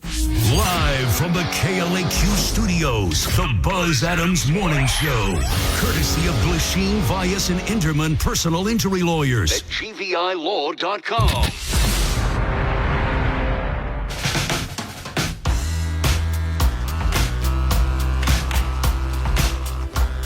All right, I've got today's Olympics update. We got a bunch of medals.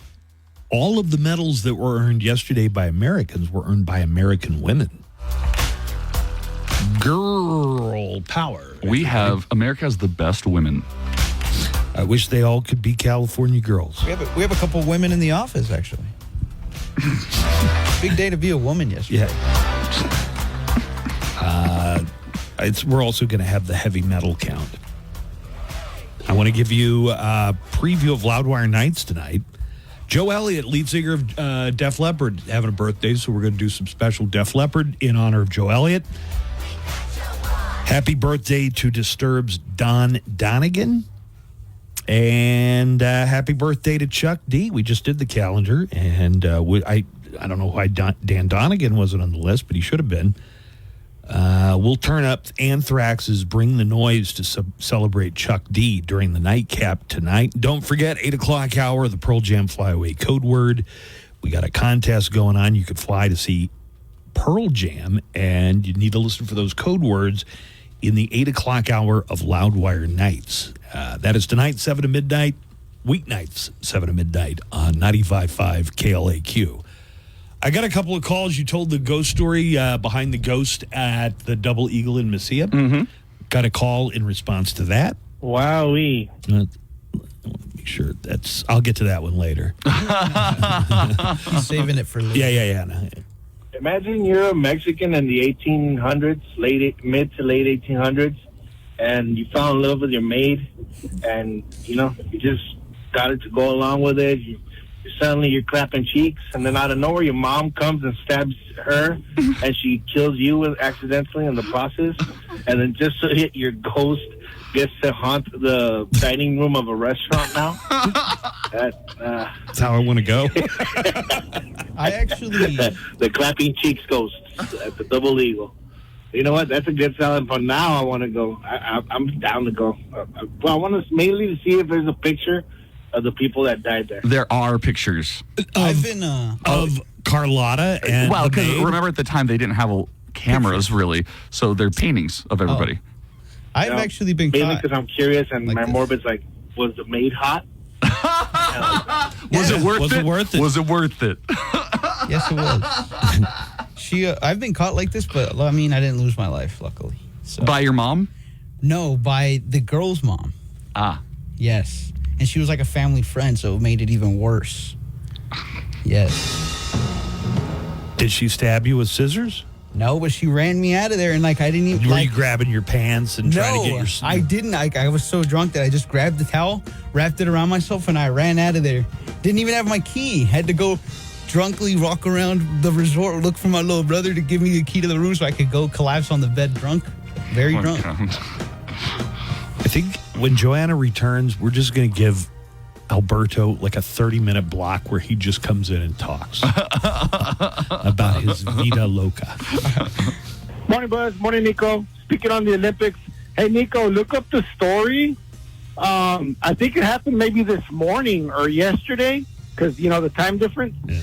But an Olympic boxer walked out of the ring on a match 46 seconds into the fight because her opponent had failed a gender test. I think 46 seconds into the fight, that woman realized she wasn't fighting a woman.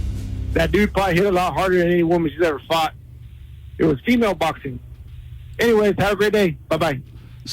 So you looked it up, but Yeah. I'm questioning. So a female boxer was going to fight this person, and this person walked into the ring. Okay, so the person who had failed an unspecified gender eligibility test, whatever that means. And how do they check those? Like, pull down your pants, please. I don't know. I don't know. Maybe that's how it was in the old days. I don't know if they do I'm blood gonna need tests. you to lift your sack and spread your cheeks. So the boxer in question who failed the test is Iman Khalif of Algeria.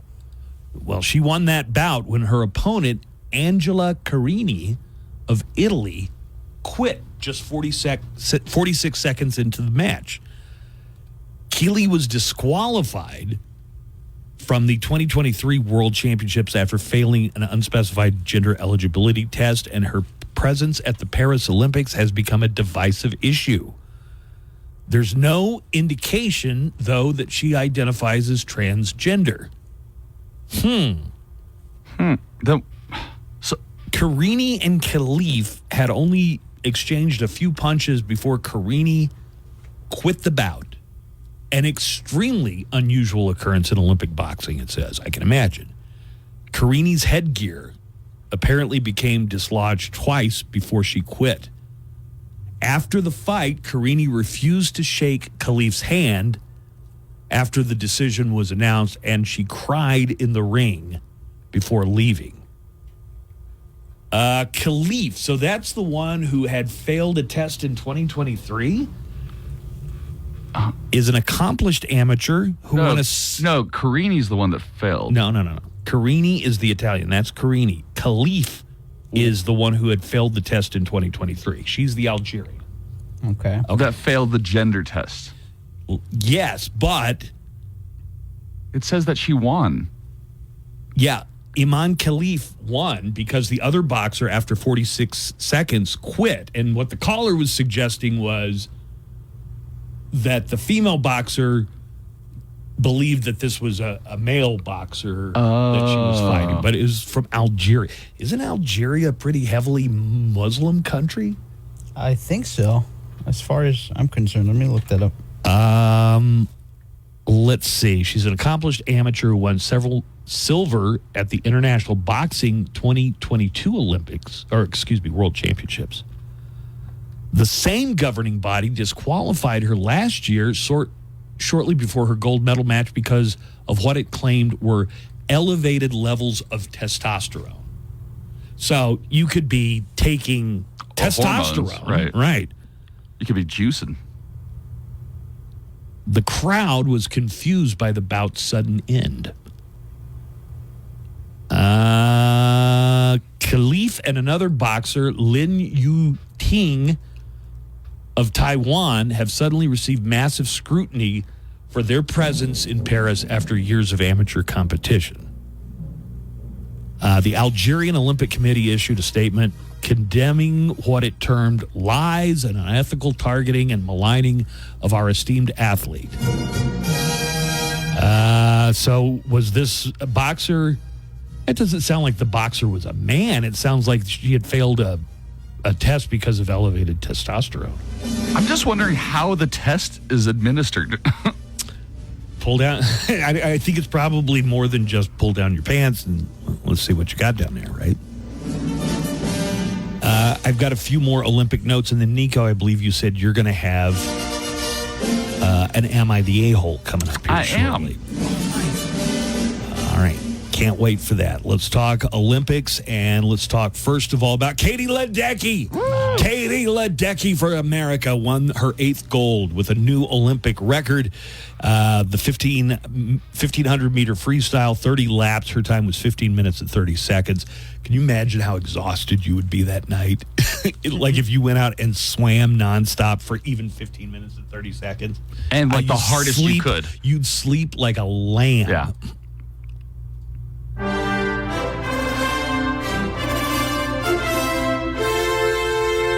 25 meters left for Ledecky to make more history for the greatest female swimmer of all time. She knows this is her 8th Olympic gold medal. And the greatest swimming machine we've ever seen rolls on to another gold here in Paris with a new Olympic record. Olympic champion for the 8th time. The heavy medal count is coming up in a second. Ledecky. All of the medals the U.S. earned yesterday came from female athletes for the Americans. So well done. Team USA beat Australia in women's soccer's to advance to the quarterfinals. And Alberts, how about that for a first international goal? Her teammates rushed to her to share a memorable moment. The first U.S. woman to score a debut international goal in the Olympics. And the United States through to the next round in first place. As the U.S. wins the group and advances to a quarterfinal with Japan. More evidence of an exciting new era. You said women's soccers. Women's soccers. Like the British people, the way they say maths. Maths. Yes. How did you do at maths? Well, I missed half the semester. I was in hospital. No, they call it the infirmary. U.S. men 3-on-3. They have been getting beat. They've lost 2 already. The 3-on-3 basketball team. Here's the final call as U.S. Yes, 3-on-3 basketball, just like the Ice Cube League, is in the Olympics. Huh. Here's the final call as the U.S. men's 3-on-3 basketball team loses again, this time to Poland. So Machaka's obviously going to run it out. Run the clock down. Wow. Poland, that will do it. The winner, first of pool play for Poland, and the United States goes to 0-2, a tough matchup for them in this one. And we are doing the heavy metal update. We're going to focus speaking of elevated levels of testosterone, I can't let people forget this is a rock station, right? Yeah. You play rock and roll it's music. all about testosterone. That's why we do the heavy metal count. Welcome to the 2024 Paris Summer Games Heavy Metal Count. China, let go medals. France, 8 gold medals. Japan, 8 gold medals. USA, 5 gold medals. This has been your Olympic heavy metal count. We'll come back. Nico has an Am I the A-hole? If you want to call in and weigh in, you can either app chat. If you want to leave a written message, you can do it on the app chat or that through the KLAQ mobile app, or you can call us in the studio or on the neckline. Studio number 915-910-4995 and neckline number 844-805-NECK. That's 844-805-6325. Hey, it's Chuck, your host for Loudwire Nights. Tonight at 7, we will rock the borderland with the best rock ever made and the best rock being made. Special guests, birthday and anniversary celebrations, and every night at 10. Well, great. Get in to today before it's too late. Now at Costa Buick GMC, Montana and Airway by the airport. Oh, guess who this is? Buzz Adams and the KLAQ Morning Show. You must be the greatest radio show host ever. Buzz is back. The Buzz Adams Morning Show, Monday through Friday, 5 to 10. KLAQ and KLAQ HD1, El Paso, a town square media station.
KLAQ 95.5 and the White Stripes, Seven Nation Army.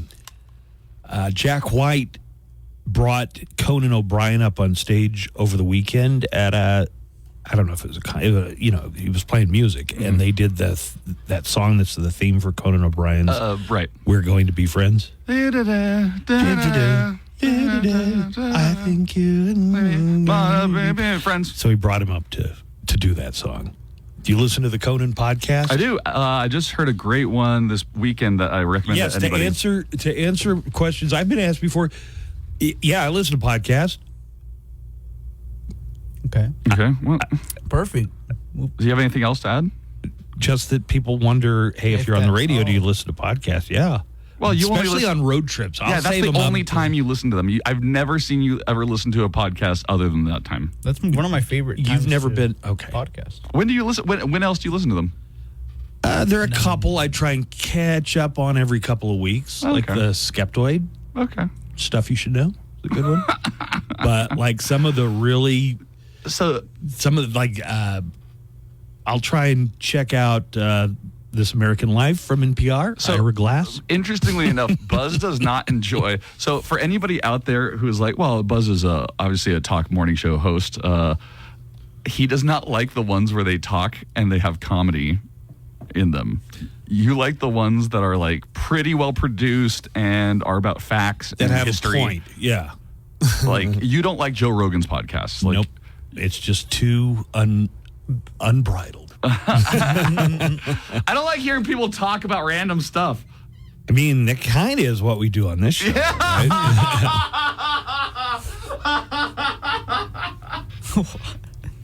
Maybe I don't listen to Rogan enough because I'm just lost. First of all, the every Rogan episode is front loaded with 20 minutes of commercials. It is. Yeah. It's 4 hours without it, though. Yeah, I know, but how do those advertisers think anybody's not skipping through all that? If you're in minute 13 of a 20-minute commercial set, nobody's listening to that whole thing. Everybody just goes forward to it. I can't believe they dupe so many people into thinking they're getting value for their money off of that. But I don't have anything against Rogan. I mean, just the regular stuff. I have an interesting Joe Rogan update. Okay. In his latest podcast, I'm really good friends with Joey Diaz, though. Yes. So he owes you $20. So. That was not a loan. That was a gift. Okay, gotcha. Joe Rogan on his latest podcast stated that he believes Kamala Harris will win the presidential race. All right. Which is kind of surprising because he had taken a right-wing turn, it seemed like, for a while. Maybe he's not partisan at all. You don't think he's partisan? No, I don't know. Maybe I think a little, but not really that much. A lot of comics just don't care, and they just want to make fun of everything. Just make fun of everything. Yeah. Okay.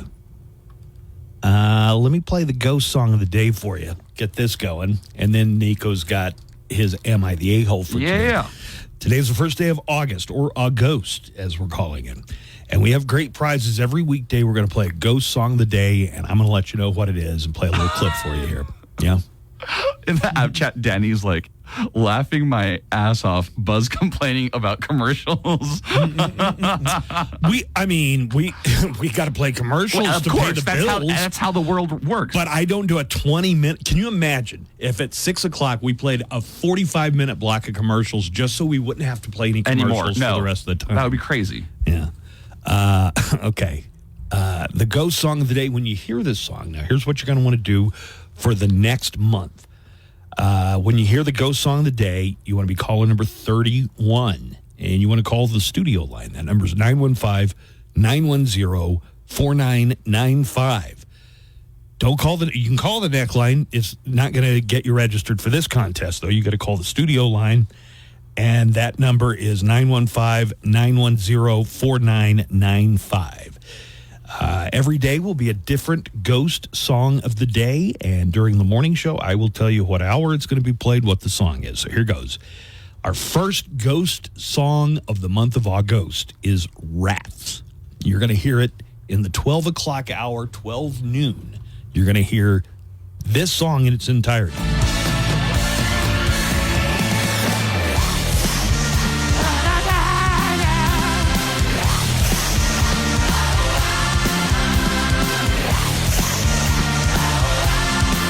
You can start calling in as soon as you recognize the song in the 12 o'clock hour today.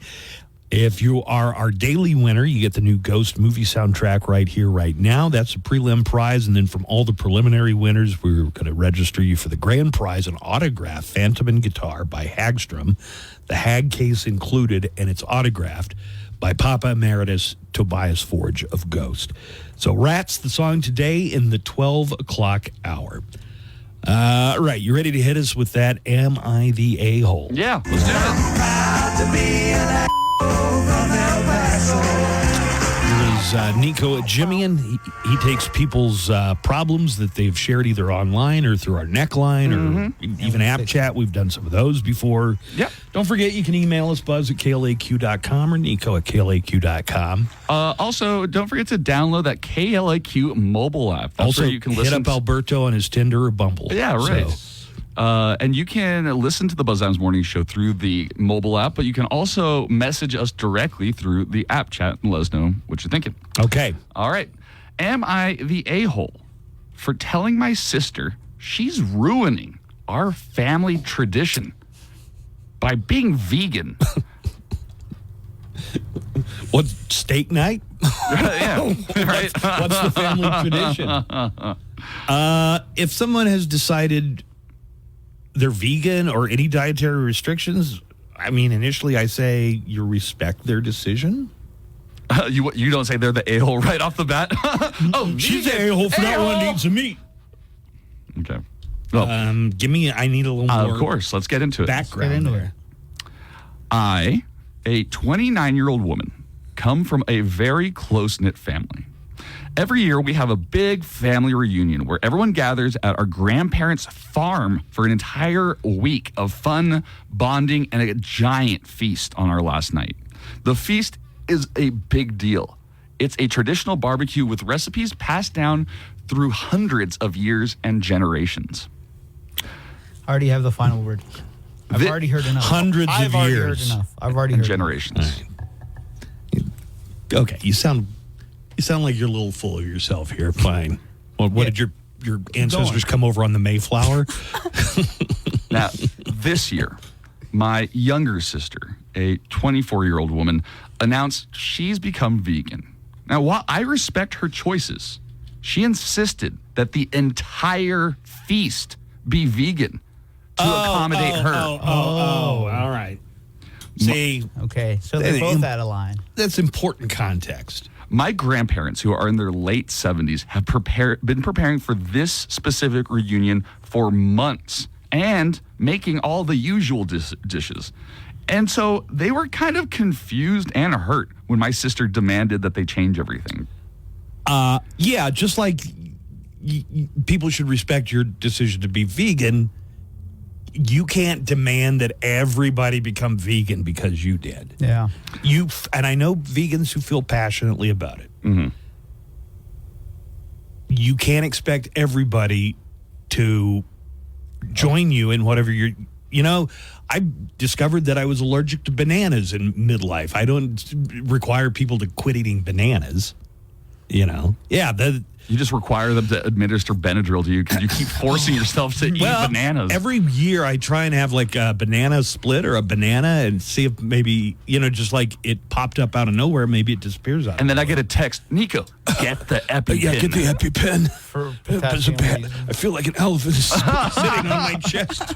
So I tried to find a compromise by suggesting that we have a few vegan dishes along with the traditional ones. But my sister said that wasn't good enough and that having any non-vegan food at the table would make her uncomfortable and ruin her experience. Oh, yeah, then don't go. I dare say this borderline isn't real. Because, vegan people don't act like that because they know that they already are so hated by pretty much everybody else. So they try to act in line. They try to act in humble and not... You got to be militant if you're like... They're not demanding you change the entire feast. That doesn't sound like a real vegan. You know who was like that?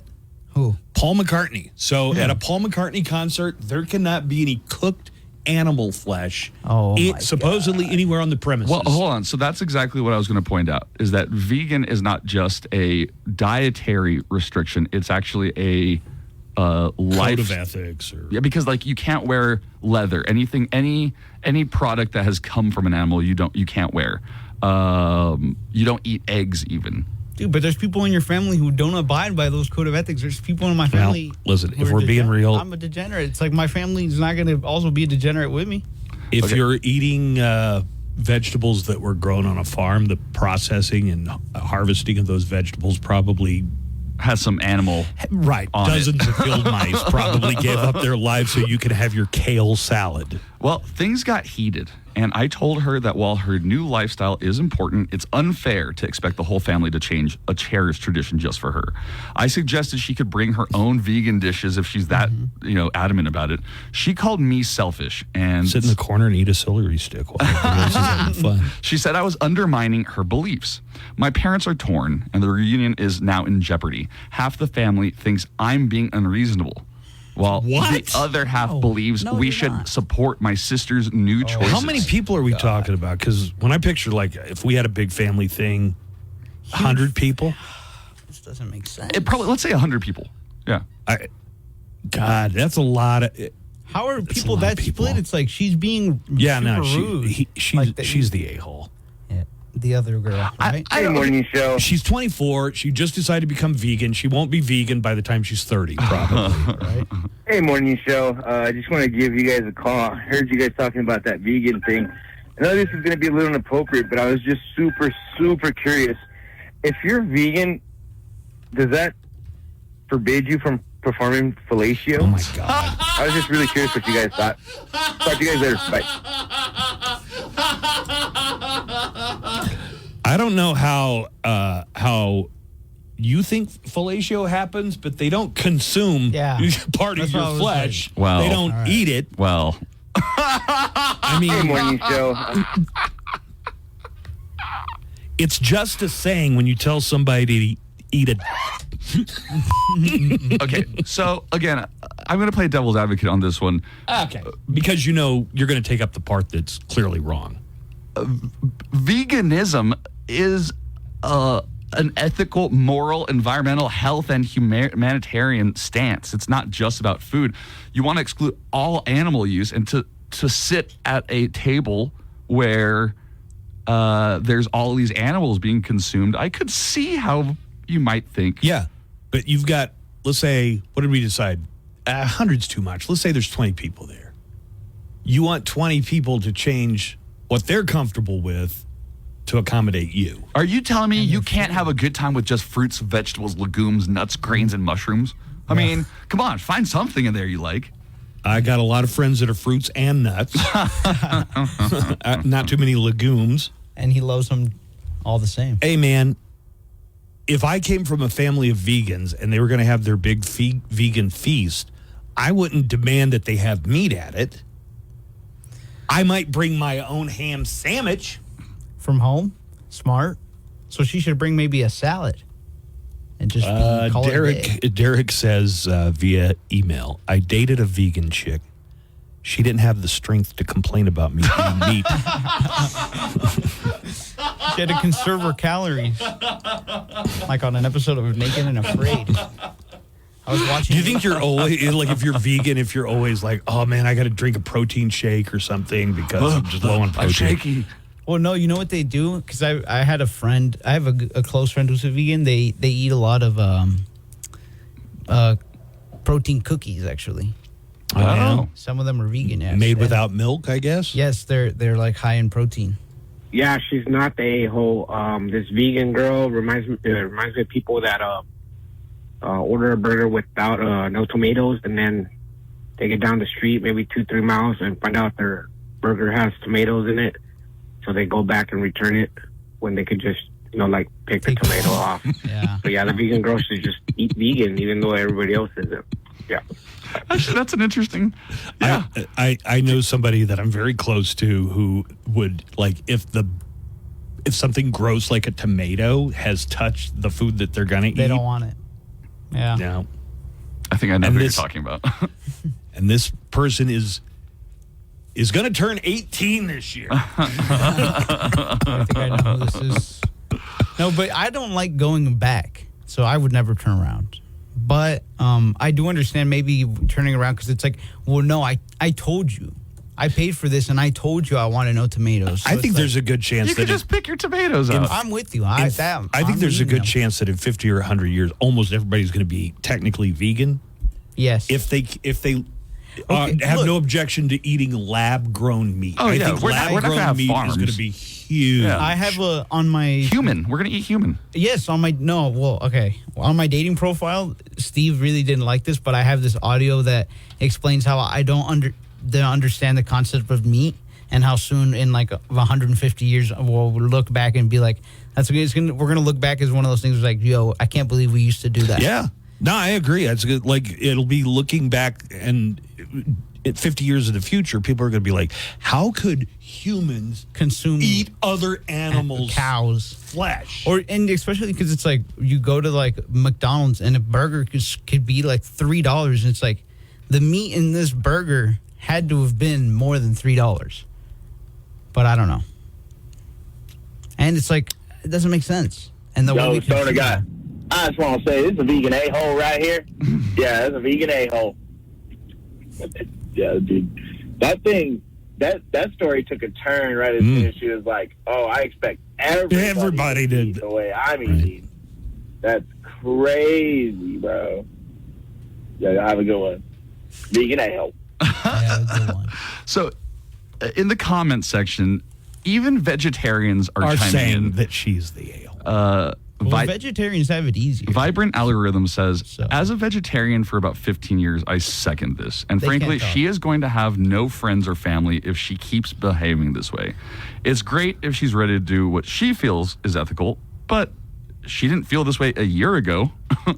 How would she have reacted to having been forced to eat vegan food last year or the year before that? Right. Yeah. This is a new thing to her. Yeah. Hey, but also, I'm doing this new thing. I demand that you all do the same thing that I'm doing. Yeah. Vegans and vegetarians, apples to oranges. So anyway, I'm saying not the ale. In fact, it sounds like he is bending over backwards to accommodate his sister in this whole thing. All right. That's Sounds my like we answer. solved It it. sounds That's like the that's the answer. consensus, Yep. too. Hey, Paul, welcome to the barbecue. Oh, hey, thanks. I'm vegan. Okay. Just wondering if you have any vegan options on account of I am vegan. Oh, yeah. Actually, I have some Not Dogs and some Impossible Burgers. So what, like on the same grill? Blech. No, I get that because I'm vegan. We also have some chips and salsa if you'd feel more comfortable. You mean with refined sugar? You know they filtered that through bone charcoal. What? I'm vegan. No, yeah. So I'll have to pass. Well, gosh, Paul. Because I'm vegan. Yeah. Oh, I see you have Jell-O over there. Oh, that's right. For the kids, sure. People think that's vegan. Uh-huh. Not, though. I mean, I'd know. No, right. Because I'm a vegan. Oh, I could just have a beer. Bud Light, IPA. Did you happen to bring anything? What do you mean? To the barbecue that you could eat because you're vegan? Oh. You know what? This smells so good. Just give me a burger with cheese. It'll be a cheat day. Get out. Can I get that beer to go?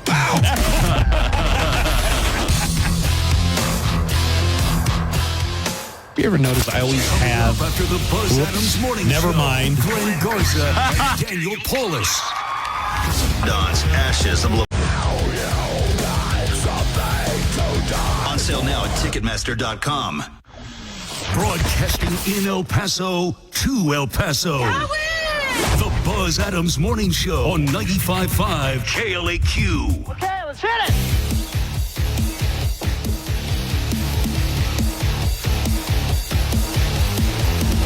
All right, Nico's got news headlines. Cool.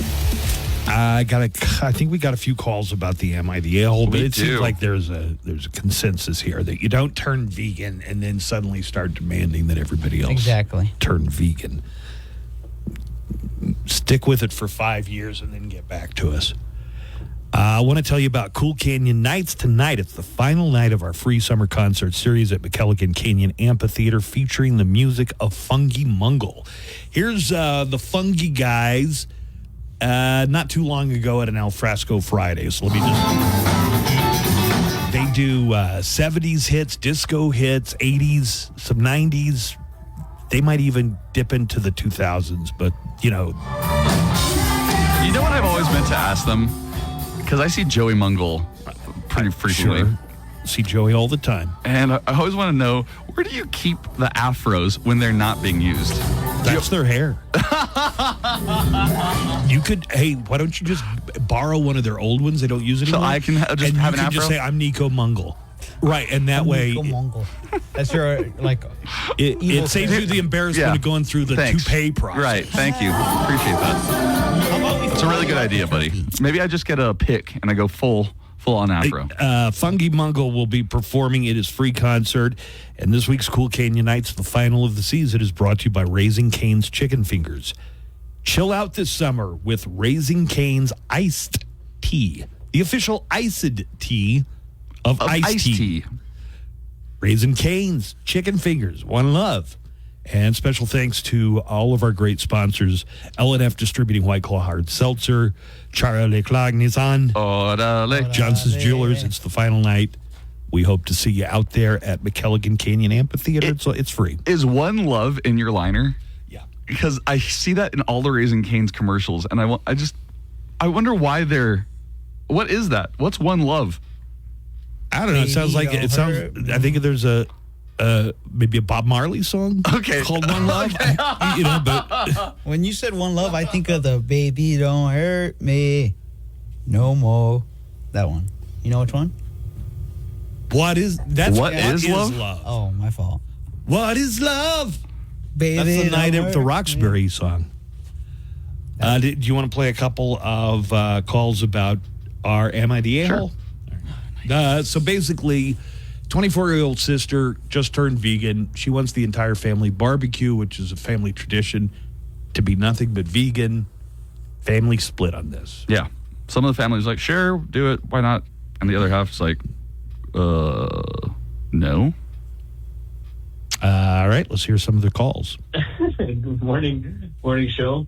Yeah, no, she's the a-hole. I will say that for Nico's thing of like, yeah, no, the vegan sister is like a bit too much. But I also wanted to comment that after the skit of the vegan, I think someone wanted to say something, and then he's like, "Oh, never mind." They went to commercials. I don't know. I found that funny. Have a good one, guys. So it wasn't the bit; it was my comment. You're right.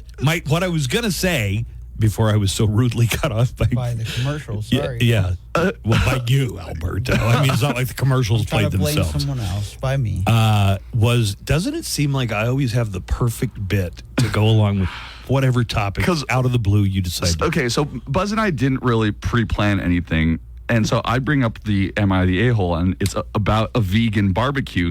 And all of a sudden, Buzz has a vegan barbecue sketch and bit. I have thousands of audio files. In the break. Oh, and Alberto, just as a clue, if you wait for Buzz to throw it to you, you'll know exactly when. Oh, I know. Okay. The finger. Oh, yes. Alberto, since we're giving pointers here, like if I'm playing a bit and you know it's the last thing, don't take the phone call then. Wait till the commercial break, then take the phone call. Everybody that's calling in, bear with us, please. But in the break, Buzz goes, how do I always have something just for the right moment? And I go, 30 years of just collecting bits. Cataloging and naming. You have cataloged them all because it's a whole system, man. I got a whole system. I don't know how you've transported them all from all the old machines over to this, but you have a library. Somebody should It's hours and hours of bits. Yeah, bits are available there.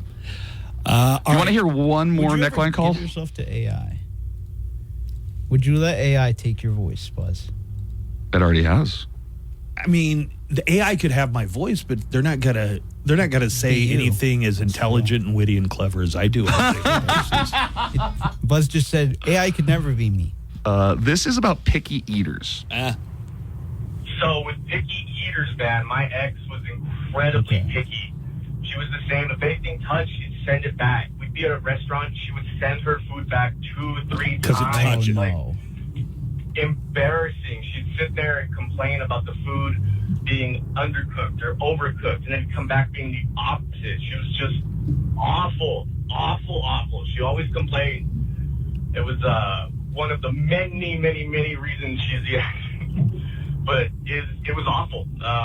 About anything too, desserts, drinks, food. I mean, nothing. And then she would make these incredibly, like, complex orders.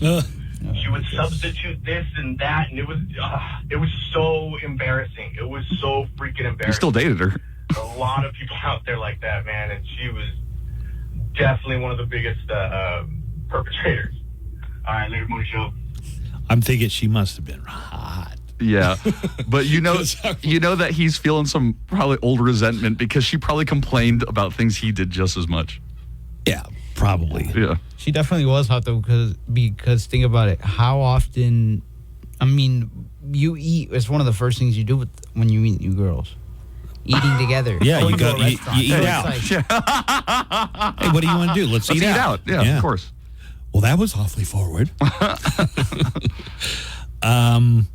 What are we doing? I was just seeing if I was going to comment on something like that. I am the least picky eater. You can vouch for that, right? Yeah, you were not picky. Something drops on the floor, even if it's outside. I pick it up, maybe wipe it off. Yeah, it's still good. But there's germs on it. Guess what? The best way to have immunity to germs is expose You're yourself the opposite to germs. of a picky eater. You're gross. Yeah, maybe I'm just gross. Yeah. You Do you ready? like oysters? You like oysters, right? Yeah, I love them. Yeah, me too. I'll even eat them in the summer if I trust the source. And they don't You're even not supposed to eat. You'll eat them in a month that ends it with Y, right? Or No. You're only supposed to eat oysters, they say, in months that have an R in them. An R. So September, October, November, December, January, February, March, April. So no May, June, July, and August. You're supposed to stay away from the oysters. Okay. Good morning. This is your wake-up call.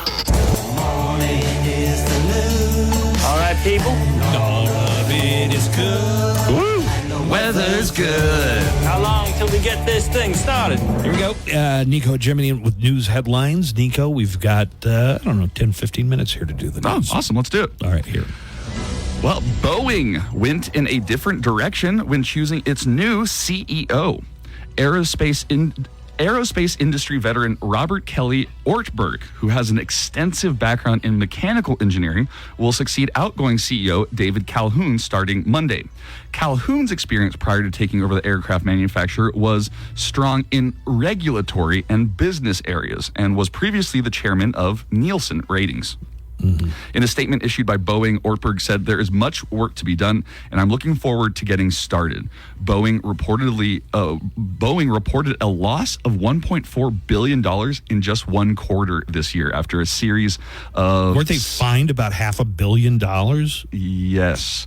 After a series of safety issues and malfunctions on some of its aircraft. Now, this is interesting because I had read either a part of a book or a report that was saying that Boeing really, when the Calhoun, the one that's leaving now, came in, they changed from having a big focus on their engineers, like in management positions, to being like business people in the management and senior positions. So those people seem more likely to be like, we can fudge around and not issue, because they don't really have the expertise mechanically that an engineer would have. Exactly. And so I guess there was a brain bunch of number crunchers. Yeah. Took over, and then the doors started falling off the goddamn thing. Wow, it just goes to show you that you can't run everything like a typical business. Like a lot of people... It's all about the bottom line.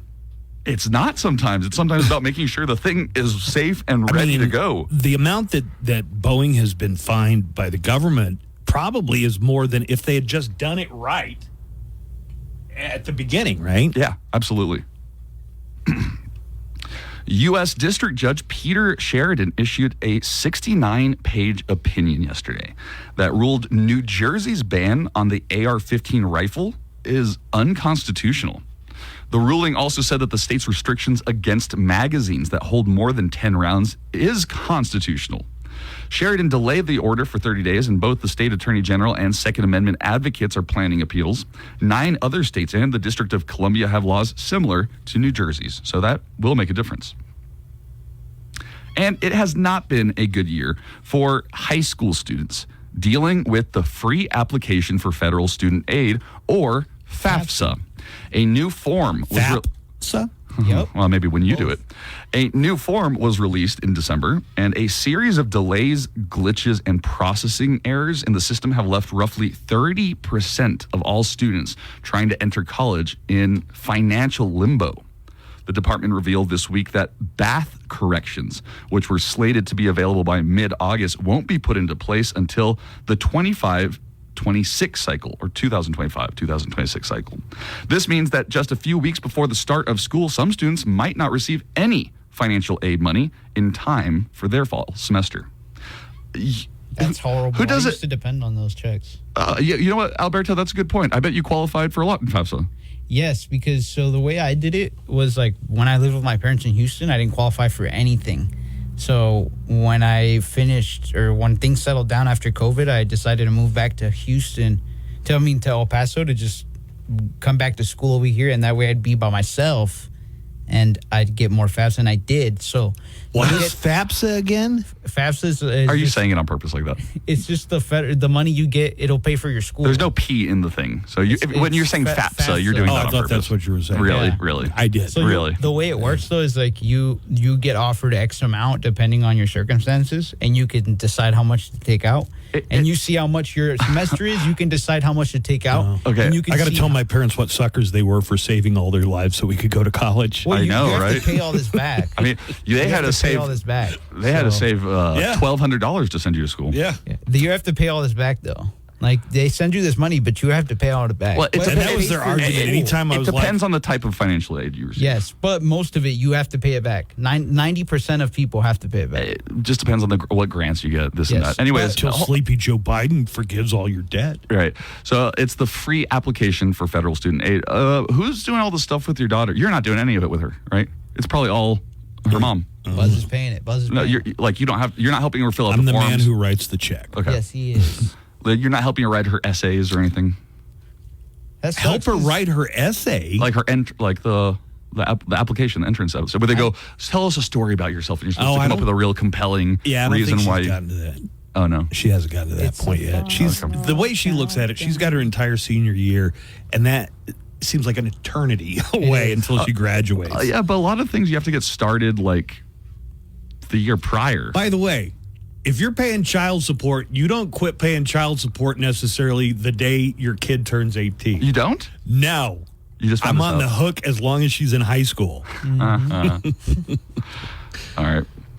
Well, the first round of public comment has come to an end over the Indiana Department of Education's proposal to redesign high school diplomas in the state, and reception is not good. Teachers, parents, and lawmakers protesting plans to eliminate an academic honors diploma and replace it with two new ones that are focused on work-based learning. President Mung Chiang of Purdue University has weighed in, saying that the two new proposed diplomas do not meet Purdue's admission requirements.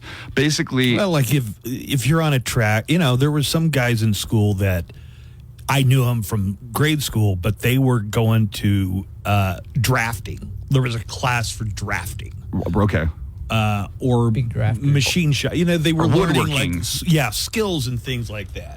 Yes, and I think it's just like a different academic track for people who maybe did not aspire to go to college. Well, what Purdue is saying, and some other people, is that if you get the wrong diploma, it's not going to qualify for going to college or whatever. If you did want to pursue college and you didn't meet the standards, that would be a problem. Well, no, typically all high school diplomas are the same. Now they're dividing high school diplomas into different categories, and they shouldn't. That sounds kind of messy. It is. Well, in a plan that can only end well, hundreds of Taco Bell restaurants are set to roll out artificial intelligence in their drive-thrus by the end of the year to take orders. The company expects to put the AI tech into place worldwide eventually. Okay, I went to the Taco Bell that's up on Mesa, and they had the AI already in place. I went up, and the voice goes, "Hello, welcome to Taco Bell. Can I take your order?" And then I ask for my order, and it goes, "All right. How many sauces would you like?" Yeah. And I have to specify each one of the type of hot sauces. I just tell them, throw in a whole bunch. No, this is the robot, dude. Oh, man. So the robot is trying to, it gets all this stuff. Hey, as popular as Taco Bell is, I'm sure it's really popular. Does it always, there's never more than one car in front of you in the drive-thru. No, sometimes at 2 in the morning there is. Oh, yeah? Yeah, it's popular. Yeah. It's very popular. Yeah. One good thing, if I'm going to make a run through Taco Bell, which I don't do very often, but when I do, I know that there's usually not a long line. Yeah. Yeah. Well, in some serious news, Wall Street Journal reporter Evan Gershkovich and former U.S. Marine Paul Whelan will be released by Russia in a multi-country prisoner swap. Gershkovich was sentenced to 16 years in prison by Russia after being found guilty of espionage. The Wall Street Journal and the U.S. government have said he was wrongfully imprisoned when he was detained last year. Whelan has been detained since 2018 on espionage charges, and Russia has been refusing to release Whelan until now, which is a stunning change of course. Apparently involved 7 different countries, and Turkey was one of the key countries to getting this done. What are those jive turkeys saying? Well, and some news that will be guaranteed to make Buzz's eyes glaze over. The Federal Reserve did exactly what everyone expected yesterday. Yeah, keeping the current interest rate of 5.25% to 5.5% in place. There was potential good news hinted at for September meeting of the Fed, though with a very real possibility of a rate cut then. Fed Chair Jerome Powell said at yesterday's press conference that the agency could cut the rate at the September meeting if current trends in the economy hold steady. Growth remains, let's say, reasonably strong, and the labor market remains, consistent with its current condition, then I would think that a rate cut could be on the table at the September meeting. Vice President Kamala Harris scored a major endorsement yesterday, with the United Auto Workers giving her its endorsement for president. UAW President Shawn Fain said in a statement that the union's goal in this year's election is to defeat former President Donald Trump. President Joe Biden received the endorsement of the union in January. So Who was the union guy who was speaking at the GOP convention? That's the Teamsters. That's the Teamsters. And yes. The guy who spoke there was, I guess, pro-Trump? He was, not but the necessarily. Teamsters as an organization, they vote on these things. So I do not believe that they, as an organization, have voted to endorse Donald Trump. But the president or the CEO did, I guess. President Joe Biden received the endorsement of the union in January, so it's no surprise UAW threw its support behind Harris. Trump has called for members of the union to fire Fain, who's been openly critical.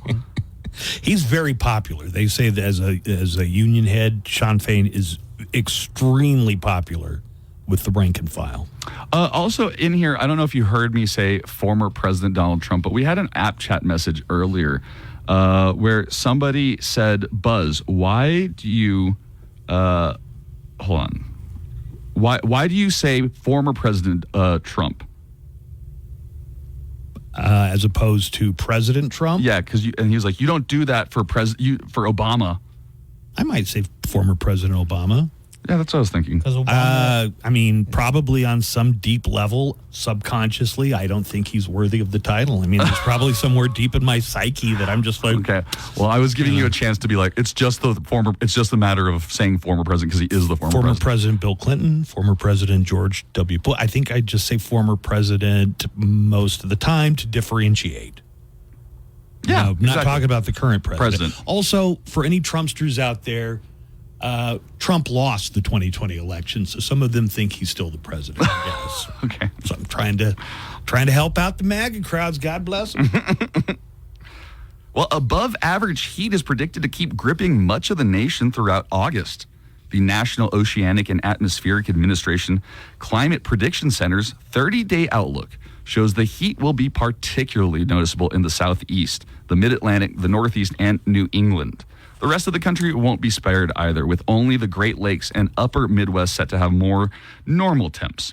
A dangerous heat wave is expected next week through the plains, the southeast, and the Gulf Coast. So Houston was going to get hit. El Paso seems to be nice. El Paso's situated, or it's cliche, but it is a dry heat. We never get the kind of humidity that just makes Houston and Dallas so miserable. Not at all. Time of year. Not at all. And that's what makes it not as bad as those places. But Arizona I try to avoid getting out of my car in Arizona in the summertime. I don't even want to be away from the air conditioner long enough to pump gas. So I fill up in New Mexico so I can get all the way through Arizona. It's a dry heat, but when it's 120, that's not good either. That's over the limit. But it's also, I mean, if you think about it, there's so much space in the U.S. for us to want to go there. It's crazy. 4 separate wildfires are burning along Colorado's Front Range, and the first fire to ignite is the largest, the Alexander Mountain Fire. It's burned 7,000 acres so far, and it's not alone. There's been the Boulder County Stone Canyon Fire, and that's burned more than 1,500 acres.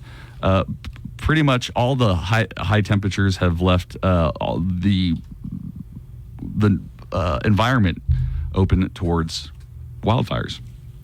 All the fires have prompted evacuations, and fire crews are stretched incredibly thin trying to contain them. Got a call about your Taco Bell AI drive-through story. Oh, cool. The writing was on the wall for Taco Bell. Have you walked inside of a Taco Bell and ordered? No one will take your order. You have to go to the kiosk. And if you ask an employee to help you, they will walk you to the kiosk and teach you how to use it for next time. Oh, my God. When are the robots coming?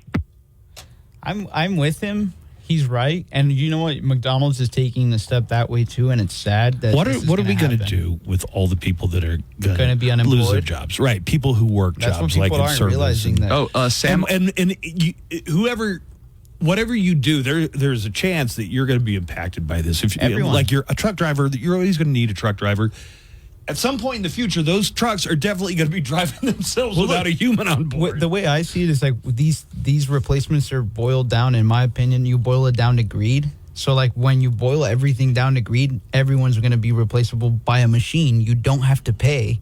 And those who own everything are not going to have to pay anybody. Well, but they've got to have customers. People got to be getting money somehow.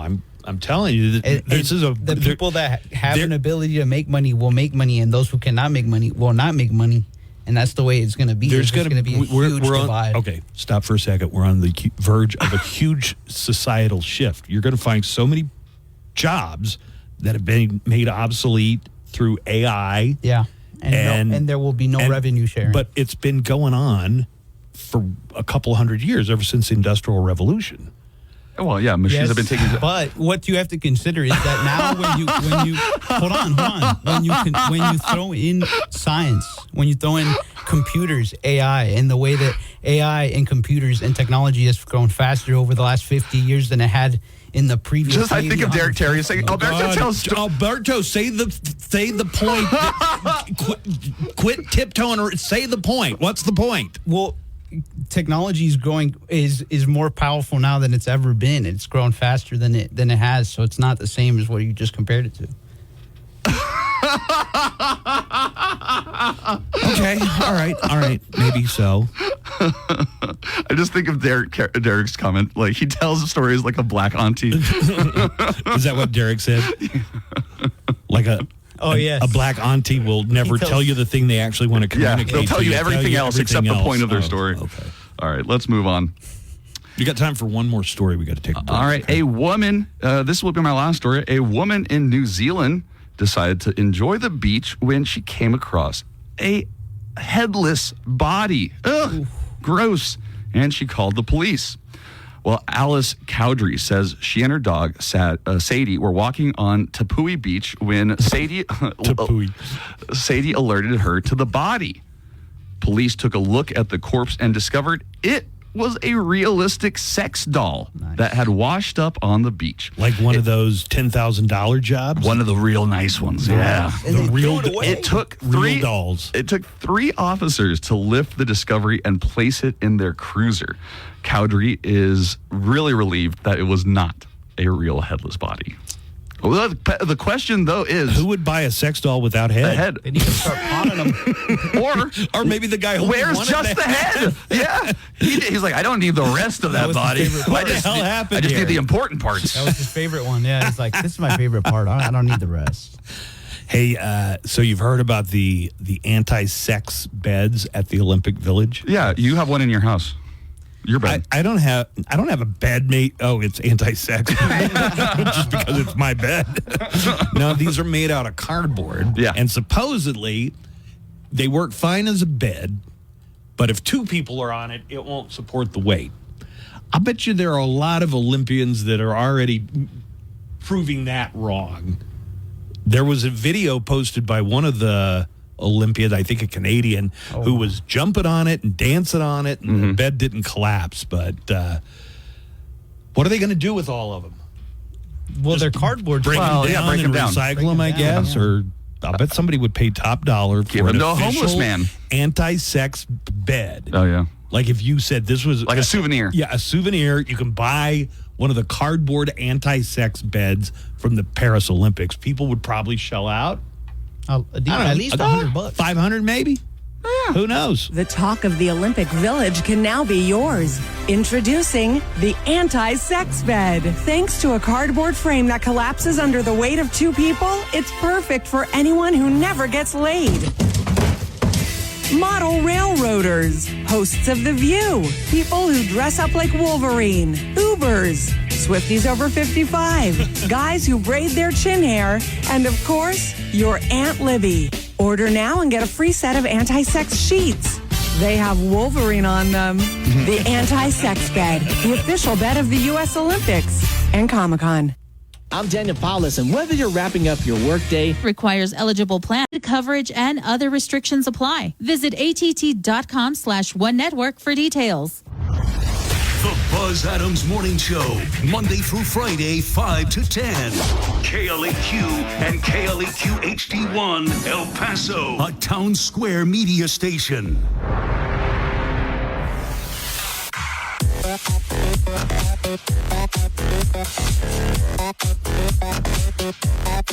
Well, if you have been jonesing for a true crime report, I have a true crime report, and it includes the Florida Man game. Oh, I've been jonesing, man. Yeah. I've been jonesing for a little Florida Man. Hey, Alberto, have you ever played the Florida Man game? No, it's the That's Florida easy. Man I game. read you a headline in one of our true crime stories. I save it for last.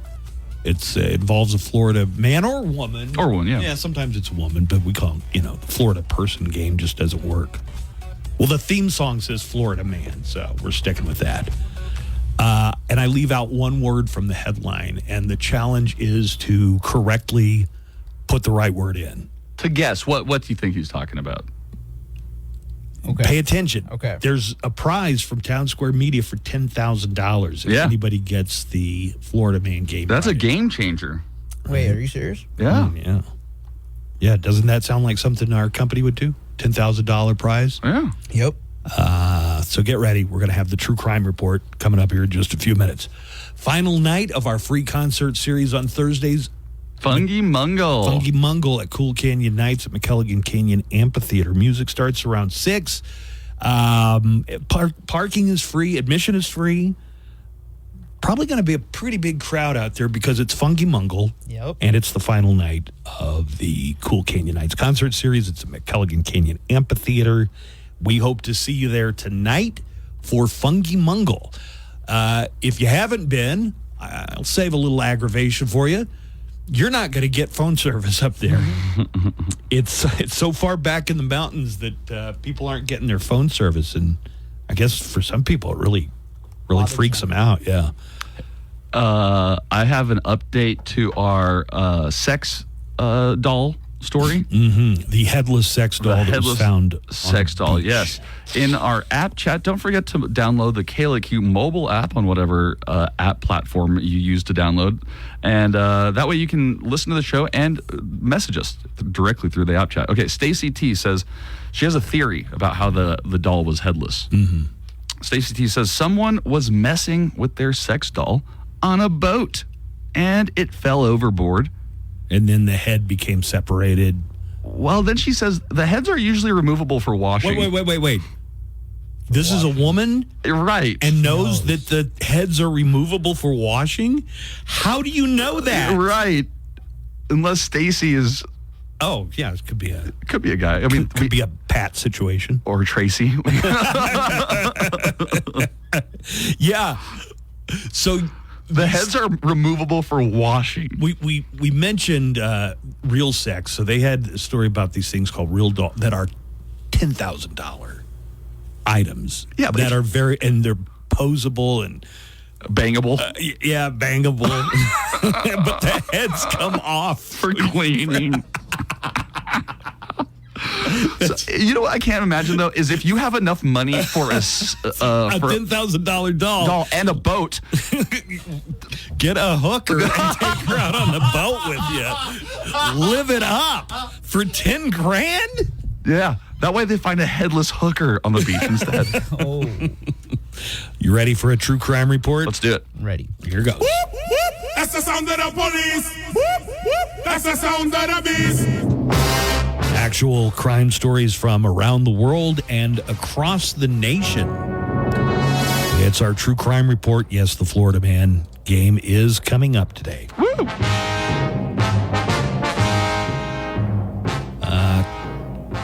Guy tried to rob a bank, and this is a new one. He tried to do it through the drive-thru. This happened in Maine. A 41-year-old man named Jason Arsenal pled guilty to robbing a bank through the drive-thru. Here's how he did it.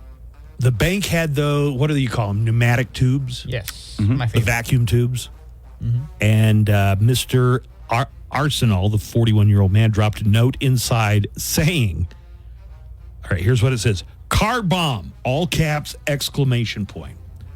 No cops or alarms or we all die. 50,000 in 20s. Okay. Do you think there's any way that this works? It worked. Wow. Really? Yeah. Maybe they have a policy. Like maybe banks just have a policy that says like if you're threatened, give them the money. Yeah, but you're out in the car. Blow your car up. I'm in here. I'm inside the bank. Man, robbers are getting lazy. Yeah. I'm surprised to say that the teller complied and somehow managed to get $50,000 in 20s into the tube. That's $2,520 bills. It's unclear if it fit all at once or if they had to send it because it has that little canister that goes through the tube. Do you need right? 40 canisters? As soon as the man, Jason Arsenal, got the cash, he drove off. He got away with it for almost a week. Oh, my gosh. It took 6 days, but police using surveillance footage were able to track the man down and arrest him. He confessed. And he showed police where he had hidden the loot. He is facing up to 20 years in prison and a fine of up to $250,000. But a note through the vacuum tube at the drive-thru of a bank. That worked. And the teller did it. Like, got the money. You'd think a supervisor might step in at some point, right? Hey, what if this guy doesn't really have a car bomb? Well, I think that's why they probably have to give him the money because you never know. You never know. What if he did have a car bomb and he blew up? I got a vault. I would have asked to see it. I'd be like, everybody get in the vault. This guy might blow his car up, but probably he's not going to. Yeah, but there might be some cars next to him with kids and families, and I would have called his bluff. You would have just said, "I play poker, sir." Yeah, I play poker, and I can tell you're not holding anything. I would have asked to see it. I would have asked, let me see the bomb. Let me see the bomb. Hold it up. I can't hold it up. Let me see the trigger. Let me see something. San Diego Comic-Con just wrapped up, and there are a lot of jokes that go around about Comic-Cons. It's like, this is the only big convention where nobody ever pays for a hooker because they're nerds. Oh, yeah. Okay? Yeah. Not a laughing matter here. 14 people were arrested for sex trafficking at San Diego Comic-Con 2024. Oh. An anti-human trafficking sting resulted in 14 arrests at Comic-Con, the Comic-Con. Wait, so you're saying this was known before already? That the nerds bang? These Comic-Cons, they buy hookers all the time? No, the joke is none of these people have ever had kissed sex. a woman. Okay, Yeah, so there's no way they would buy hookers. Right. If you go to any convention in Vegas for anything or a huge sporting event, like hookers flock to that area from all over the country. How do you know this? You see them. Also, what's the big tech show that they have in Vegas? Consumer Electronics Show? CES. Same week as the gigantic porn convention. Convention, yeah. Police worked both sides. They went undercover as sex buyers and also posted fake ads selling sex in order to catch would-be buyers. In addition to 10 arrests, 10 victims were recovered and offered support services. The 10 victims, 9 adults and 1 16-year-old. Oh, my God. Here's what California Attorney General Rob Bonta said. Unfortunately, sex traffickers capitalize on large-scale events such as Comic-Con to exploit their victims for profit. San Diego Comic-Con draws about 100,000 people every year. Were you unaware, like a big event like the Super Bowl, there are going to be prostitutes coming in from everywhere for that entire week leading up. Right. Like that's their Super Bowl. This is the Super Bowl for nerds. And for hookers. Police in Nebraska are looking for a forgetful person who returned a rental car. He left a little something extra behind. A little tip? 9 pounds of meth, if you consider that a tip. A big tip. Local police probably are going to have some info on who it was that rented the vehicle, but they're also inviting whoever left the meth to fess up and turn themselves in. In a post on social media, Nebraska police said, "Feel free to stop by the police department and speak with Officer Marquez. He's more than happy to collect your information and take you for a short walk across the street to visit the beautiful Hall County Department of Corrections." There's also a photo of the 9 pounds of meth. But it is unclear if anyone has been arrested yet. This has happened once or twice in El Paso. A news station had to report on their own anchor breaking somebody's nose in a fight. That's happened here? Yes. I've seen a few cases where a local anchor gets arrested, and then, so I'm not going to bring up any names. John Purvis. No, John just retired. Did you know John retired yesterday? I know. Okay, that's why he was on your mind. Yeah, right? it was. So it's the female anchors that got in an altercation. This is what happened in El Paso. Okay. Got in an altercation in a parking lot. A car antenna was involved in Anyway, the female anchor sat there while they're doing the story about her and just and sits she there can't report on it. I guess. So that has happened in El Paso at least once. But we're talking about Bryan, Texas here. Heather Kovar has been a weekend anchor at KBTX in Bryan, Texas for about a year. Bryan is very close to College Station where A&M is. KBTX ran a story about it Tuesday. They didn't give a lot of details, but the competing news station revealed everything, that Kovar, the anchor, had broken her boyfriend's nose in a fight. Oh, my God. They were arguing at a Tex-Mex restaurant in Bryan, and apparently Heather, had a few margaritas. They left and went back to her apartment. A physical altercation occurred. She allegedly punched her boyfriend in the face 12 times. Oh, my God. Bit his arm. Oh, wow. Scratched his other arm. He ended up barricading himself in the bathroom. Court documents say he ended up with a bloody, broken nose. And she is facing charges for domestic violence. I think she did. But you want to see who it is? Okay. Wow, Heather Kovar, warrior. It doesn't say anything about the boyfriend fighting back or defending himself, just that he barricaded himself in a bathroom. Fight or flight took over. Wait, you would fight back? Well, he's getting, No. I'm just commenting that it doesn't say anything about the boyfriend. I mean, at some point, you kind of have to put up. Yeah, but I don't counter jab right. I don't counter jab right into the nose.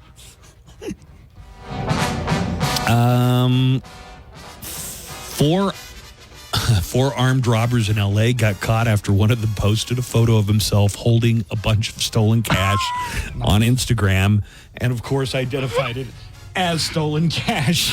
How much dumber?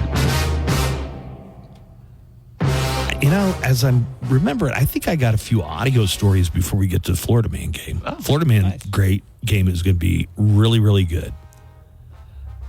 A 22-year-old man in Seattle tried to steal a fire engine.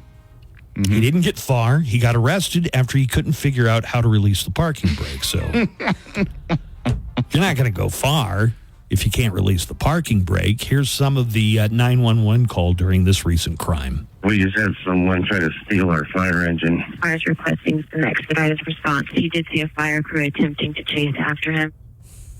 Chase after him. Those things are pretty complicated to drive, to the point where driver is a position in the ranks of the fire. Oh, the person who drives the truck, it's not like you just take turns doing it? No, it's like a driver is the rank you get. Now, if you're the driver, do you also have to get out and fight the fire? Yeah, you do. All right.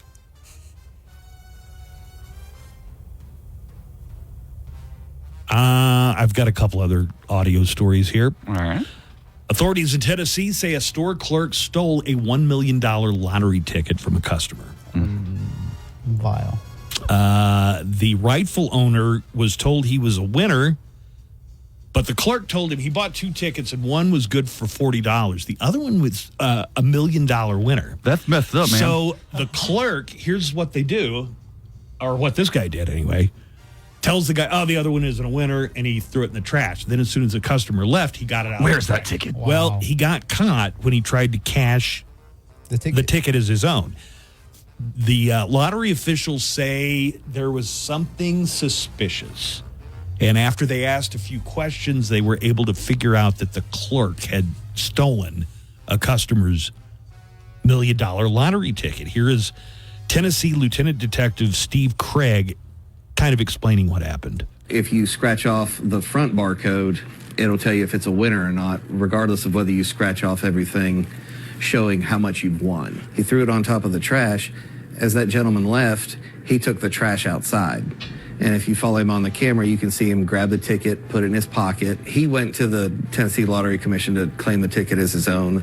And through their normal line of questioning, there were enough red flags for them to say, hey, you need to get all your affairs in order and come back to us, and we're going to hold on to the ticket. That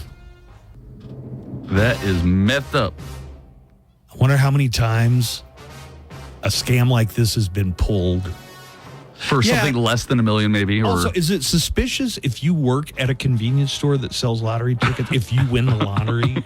Are they automatically suspicious? I don't think anything says they can't play. I don't know if it does or not. I can't compete in contest on this radio station. But you're also not winning millions. Do you think so? Can dealers at casinos play the games? Yes, on their day off. On their day off, I'm sure. Yeah. I'm not. I wouldn't be 100% confident in saying that. Because I don't know the dealers. Like you're actually friends with the dealers. Like I think it would draw the attention of the pit boss. It's like, what? Hey, what are you doing here, Steve, on your day off? I just picked Steve as a name. Why are you here on your day off? Why don't you go to another casino? Trying to relax. I was reading about gambling at Las Vegas on Reddit, and apparently some people on Reddit were saying that sometimes the vibe will get going on a table, and dealers, even if you lose, they'll like still pay you out or something. Like they'll just kind of don't care because people also tip. So I've never been.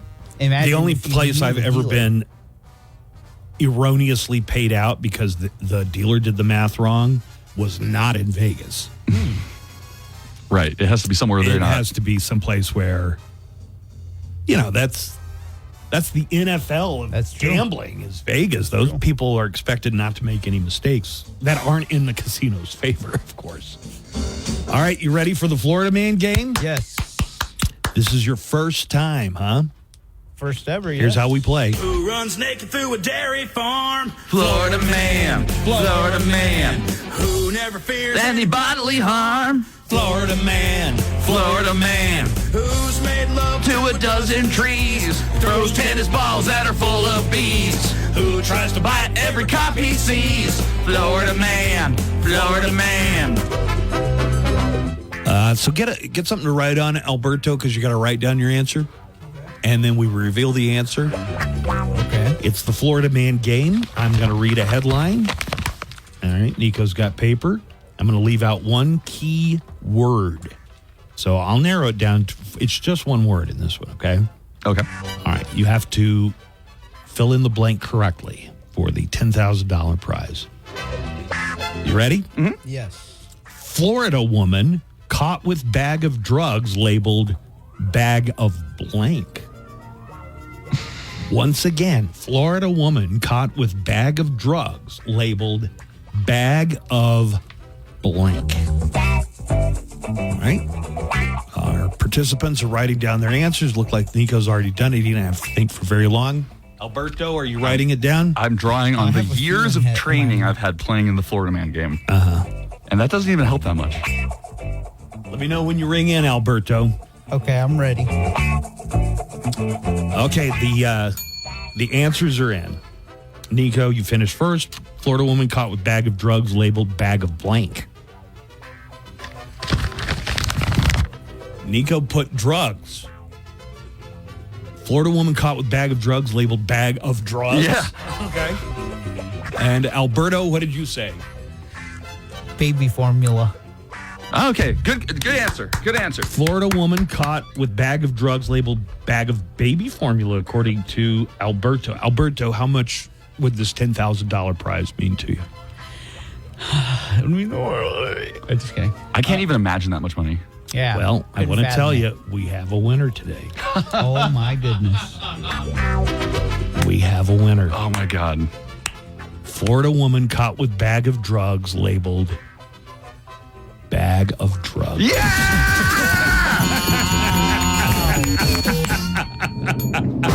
Yeah! Nico, what are you going to do with all that prize money? I'm going to Disneyland with a bag of drugs. Stay with the theme. Go to Disney World. 'Cause it's in Florida. You've heard about creative ways people have tried to stash drugs. There are all kinds of different ways people do it. I don't need to go through the list here. No. Police in Florida pulled a car over on Saturday when they saw the driver wasn't wearing a seat. God, wouldn't that tick you off if you got arrested for a felony and it was because the cops noticed you weren't wearing a seatbelt? That's how it starts. Yeah, I would be pissed. Not wearing a seatbelt during the traffic stop, they noticed that the passenger was rearranging things in a suspicious manner. The 41-year-old woman is named Lauren Riley. Police spotted drug paraphernalia, so they launched a full search of the vehicle. Inside Lauren's purse, they found a bag labeled bag of drugs. So there's a bag, like a paper bag, labeled bag of drugs. It didn't even just say drugs. She put the whole, this is a bag of... It would have been better if it said bag o drugs. It would have been slightly funnier. What kind of drugs are we talking about? Mm-hmm. Lucy's, uppers, downers, wheezies? I'm going to tell you. Blueies, reddies? Crack cocaine. Okay. Powdered cocaine. Okay. Crystal meth. Wow. The big three. Xanax pills. The big three.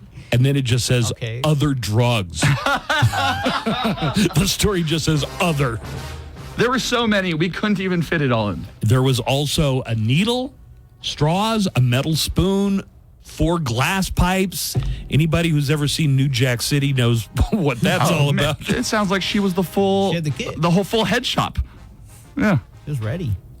She was a walking party, a driving party. The bag was accurately labeled. It was a bag of drugs. Bag o drugs. 41-year-old Lauren Riley was arrested on a variety of felony charges and a few misdemeanor paraphernalia counts. She is in jail, and her bag of drugs is being held in a police evidence locker. So Nico is the winner. I'm sorry. You get nothing, Alberto. Yes. I'm sorry about that. Who plays baseball with a feral cat? Florida man, Florida man. Tried to stab his boss with a sewer rat. Florida man, Florida man. Who snorts crank then screams in the street? Whose favorite food is human meat? Who gave Marco Rubio a Senate seat? Florida man, Florida man. Music news, concert updates, song and album factoids, and of course, nothing but El Paso's best rock. Oh, And treats for the kids. Visit westernplayland.com for more details about Broccoli Sundays all month long at Western Playland. Why do people listen to the Buzz Adams Morning Show? I love listening to your show. It's like listening to the radio edition of a clown show from a circus. Thank you. Thank you so much. Now more of the greatest show on earth on 95.5 KLAQ.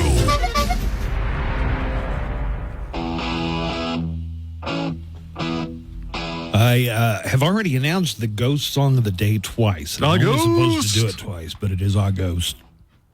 Listen for the Ghost Song of the Day. If you heard me announce it earlier today, you'll also know what hour it's going to be played in.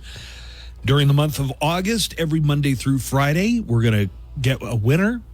Prelim winners get the new Ghost movie soundtrack right here, right now. So you win that just for being caller 31 when you hear the Ghost Song of the Day. But you're qualified, and doing the math on how many weekdays we have, you have a 1 in 22 chance of winning the grand prize. It is an autographed Phantom guitar by Hagstrom, signed by Tobias Forge, with the case.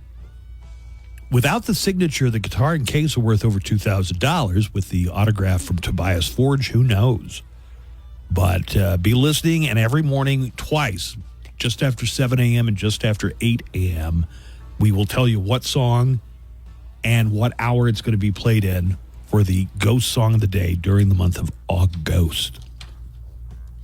There are a number of phone calls that I have not gotten to yet. Oh, cool. We can do that. Just because we got busy, so I could take a few phone calls. Also, I have some app chat messages that have come in that are very interesting. Okay. Hit me with those. Okay, so this goes back to our Am I the A-hole? We were talking about a situation where a woman who was going to a family reunion wanted the food at the family reunion to be all vegan. Vegan, because she just turned vegan. She had just turned vegan. And I was kind of trying to play devil's advocate about veganism being a lifestyle and not just a dietary restriction. Like, you can't wear leather, and maybe she doesn't want to even sit at the table near this type of food. So Manuel Lee wrote in, and I didn't know this, but apparently Amazon, and I assume he means Amazon, the warehouse here, not the river, not the jungle. Okay. Yeah. Okay. Says they have vegan microwaves, which means they're probably ones for just vegan food to reheat, so that no meat has been in. Yes. Same thing with kosher dietary restrictions. Okay, yeah. If it's really going to be kosher, you can't cook it in pots or pans, or I guess assume a microwave if you use a microwave that had non-kosher stuff in it. Anyway, to ask your whole family to suddenly turn vegan because you did is a pretty ballsy move by a 24-year-old. Mm-hmm. Mark says, good for Boeing selecting a CEO with an engineering background. Hopefully they'll focus on the product quality and not just the bottom line. The real fun guy says Stacy can be a dude's name. I had a boss named Stacy. I know. Lynn Roselle. Poor guy. We have a live call. Okay. Yes, we do. Last Joe. Whoops. Oh man, my bad. My stupid big fat fingers pushed. They pushed the wrong button. Yeah. Okay, get him on. I definitely want to talk to Joe. That's him on one. I'm just going to pick it up. Yes, sir. Hello, Joe. Yeah, this is Las Cruces, Joe. Oh, there we go. Hey, I'm sorry, what's going on, bro? Sorry about that. Yeah, I've been living here in Cruces about 4 years, but I just got to tell you, the reason I'm calling in is I watched live that Trump's little performance, and are you talking about the black journalist convention? Oh yeah, and I just was shocked. I couldn't believe, we already knew that the emperor didn't wear any clothes, but, Now I know that he wears that MAGA hat to hide his pointy head or his hood from his clown outfit, but it was just shocking. And he, from the first question, he kept digging deeper and deeper. And when he attacked Kamala Harris, me being a person of mixed heritage, I'm Irish, Mexican, and part Native American. But the important thing is, I'm an American. I don't wake up one day and say, "Oh, gee, I'm going to put on my Mexican suit today," or I'm going to put on my. Let me catch people up so they know what you're talking about, because I didn't see it live, but I've definitely seen the clips. Donald Trump went to Chicago to speak to a convention of black journalists. Yes. And the National Association of Black Journalists. However poorly you think this would go, it was worse.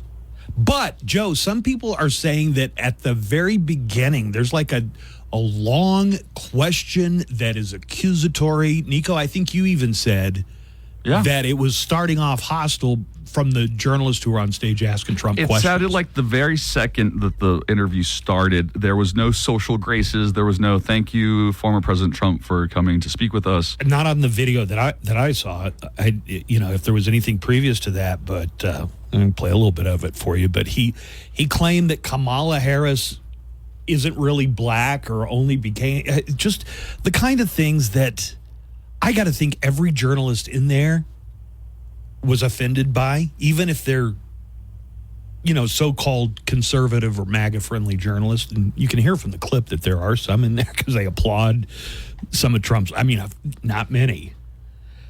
Some people are saying very courageous of Donald Trump to go into. They're saying the lion's den. Like beard the lion in his own den or whatever. But so thank you, Joe, for the call. I appreciate it.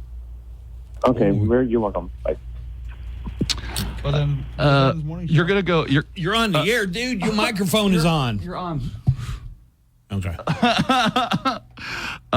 We can listen to it. I mean, the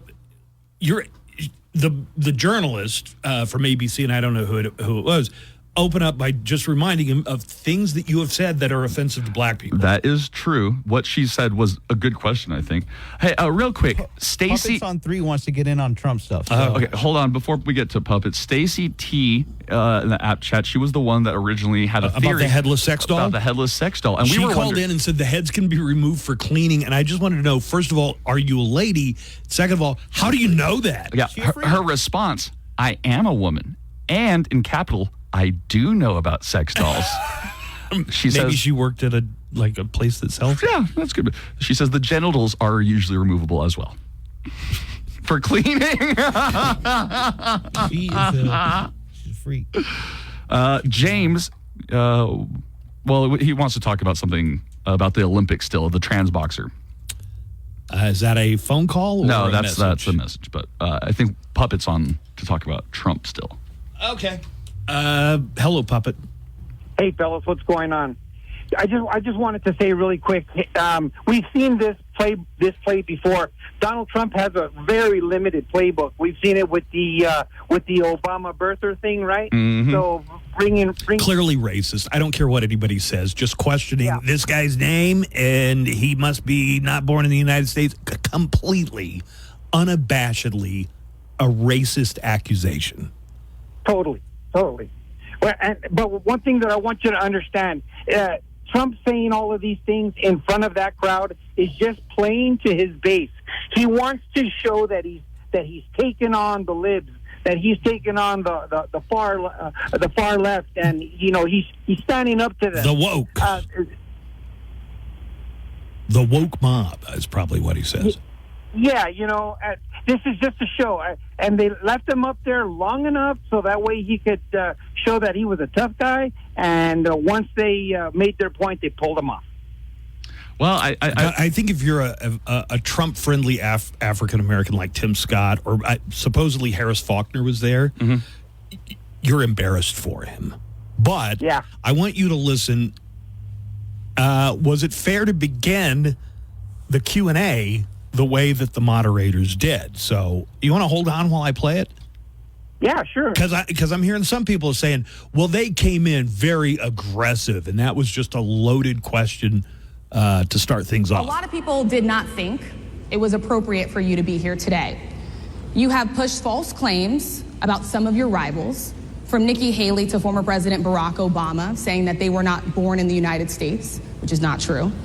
You have told 4 congresswomen of color who were American citizens to go back to where they came from. You have used words like animal and rabid to describe black district attorneys. You've attacked black journalists, calling them a loser, saying the questions that they ask are, quote, stupid and racist. You've had dinner with a white supremacist at your Mar-a-Lago resort. So my question, sir, now that you are asking black supporters to vote for you, why should black voters trust you after you have used language like that? Well, first of all, I don't think I've ever been asked a question so in such a horrible manner. First question. You don't even say, hello, how are you? Are you with ABC? Because I think they're a fake news network, a terrible network. That is derisive laughter.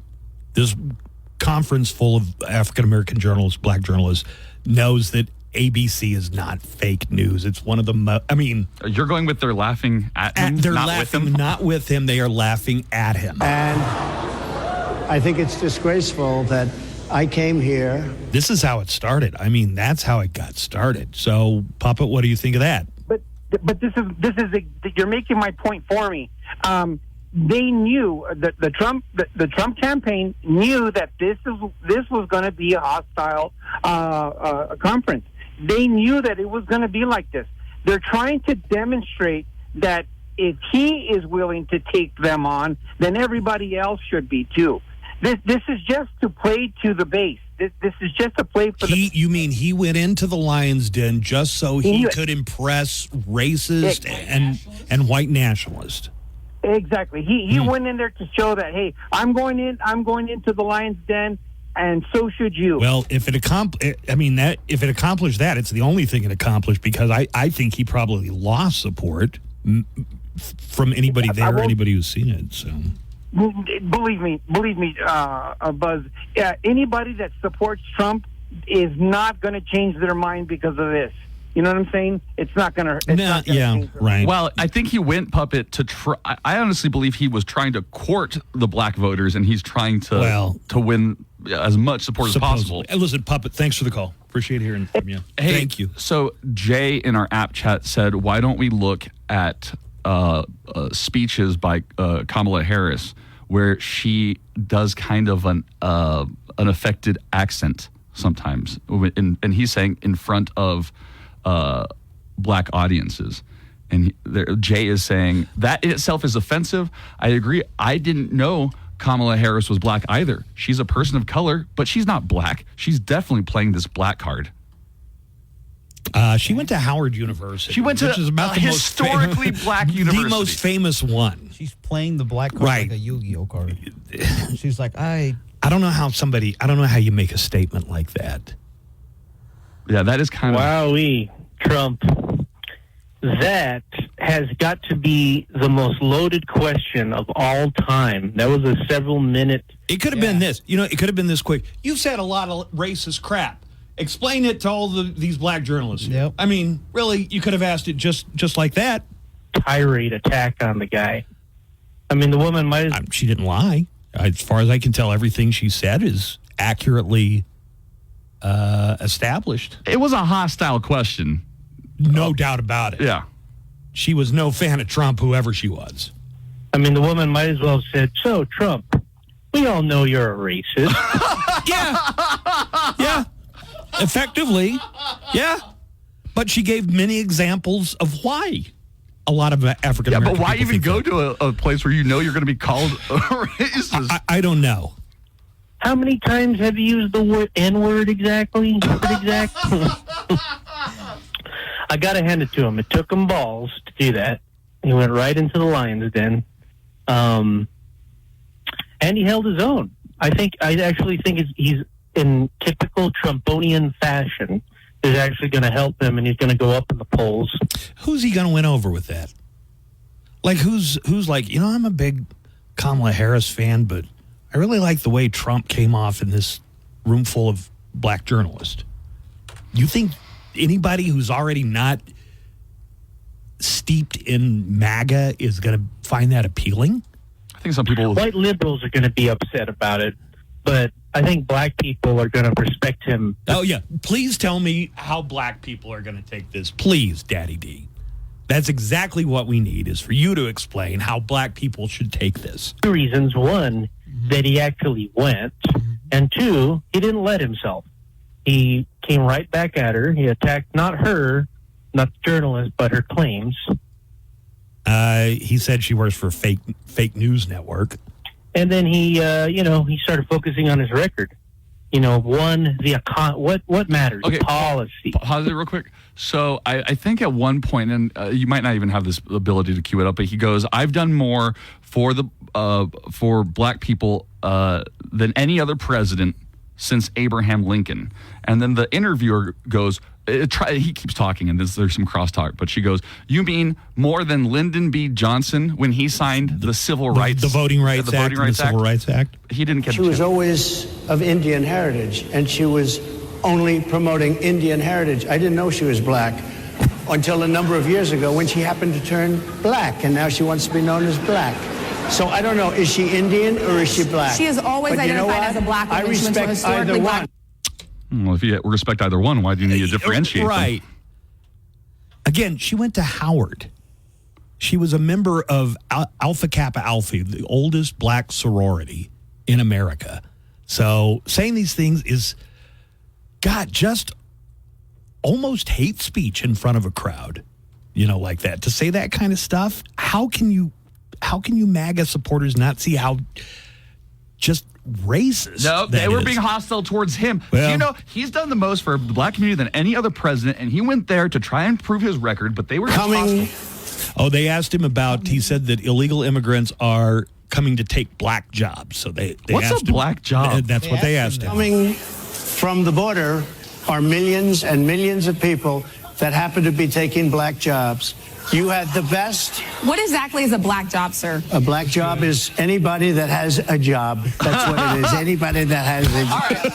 It's like he caught himself yeah, that's a good question. Picking cotton? I don't know. I'm kind of stumped here. Any job. Was the question a little loaded? Yeah, to start the thing off, if that was the very first thing said, that was coming out guns a bad choice of words. Right. That was coming out throwing haymakers. Yeah. In the form of the questioning. Hey, good morning show. Morning, Nico. Morning, Buzz. Morning, intern Alberto. Hey. How you guys doing? So I better just tune into the sound clips, and all I gotta say to the Trump supporters is that, is this guy really your hero? Is this really the guy that you're like, yeah, he knows what he's doing. He knows what he's saying. The guy that cannot say what the heck are black jobs? Really? This is your guy? All right.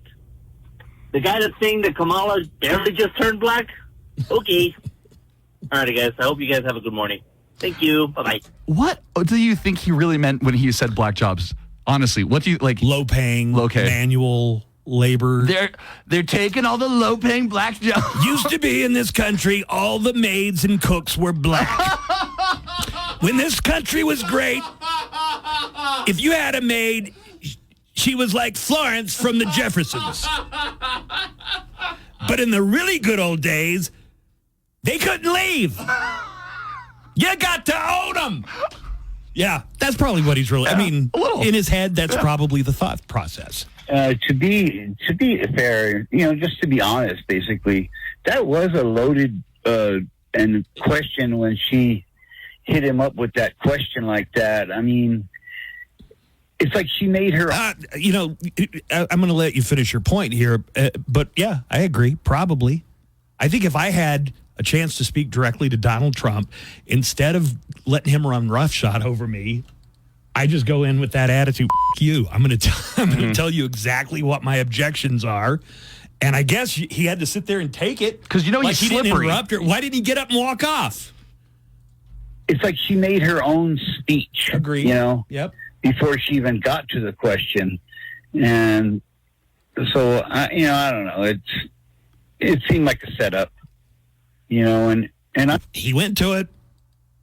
Oh, and Republicans are slamming him. Bill O'Reilly said he crapped the bed. If this was supposed to build a bridge or try and get any African-American sport, but like the caller earlier said, he doesn't think it was intended for a black audience. He thinks it was intended for the MAGA audience to see him going in against these savages. That's probably in his mind. Jay in our app chat says, I appreciate two white guys stating that going to Howard University makes her black. I'm just saying, before you say that she has misrepresented her heritage, please realize that she went to Howard. I mean, I don't think she's ever denied or misrepresented her racial background. And I'm still sort of confused. Because Kamala, she did go for a long time saying about how she's an Indian, and I'm really sort of confused because. Okay, let me clarify this for you. If your mother's from India and your father is a black man from Jamaica or, roots in Jamaica, you're both of those things. Yeah. That's you don't pick one or the other. It's like you might be white and also a douchebag. They're not mutually exclusive. Indian, what kind?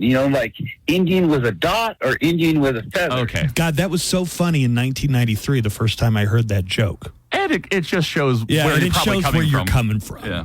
Dude, straighten your life out, or you're just going to be a miserable, old, friendless mother effer. She never made that clear. Oh, good Lord. Anything else?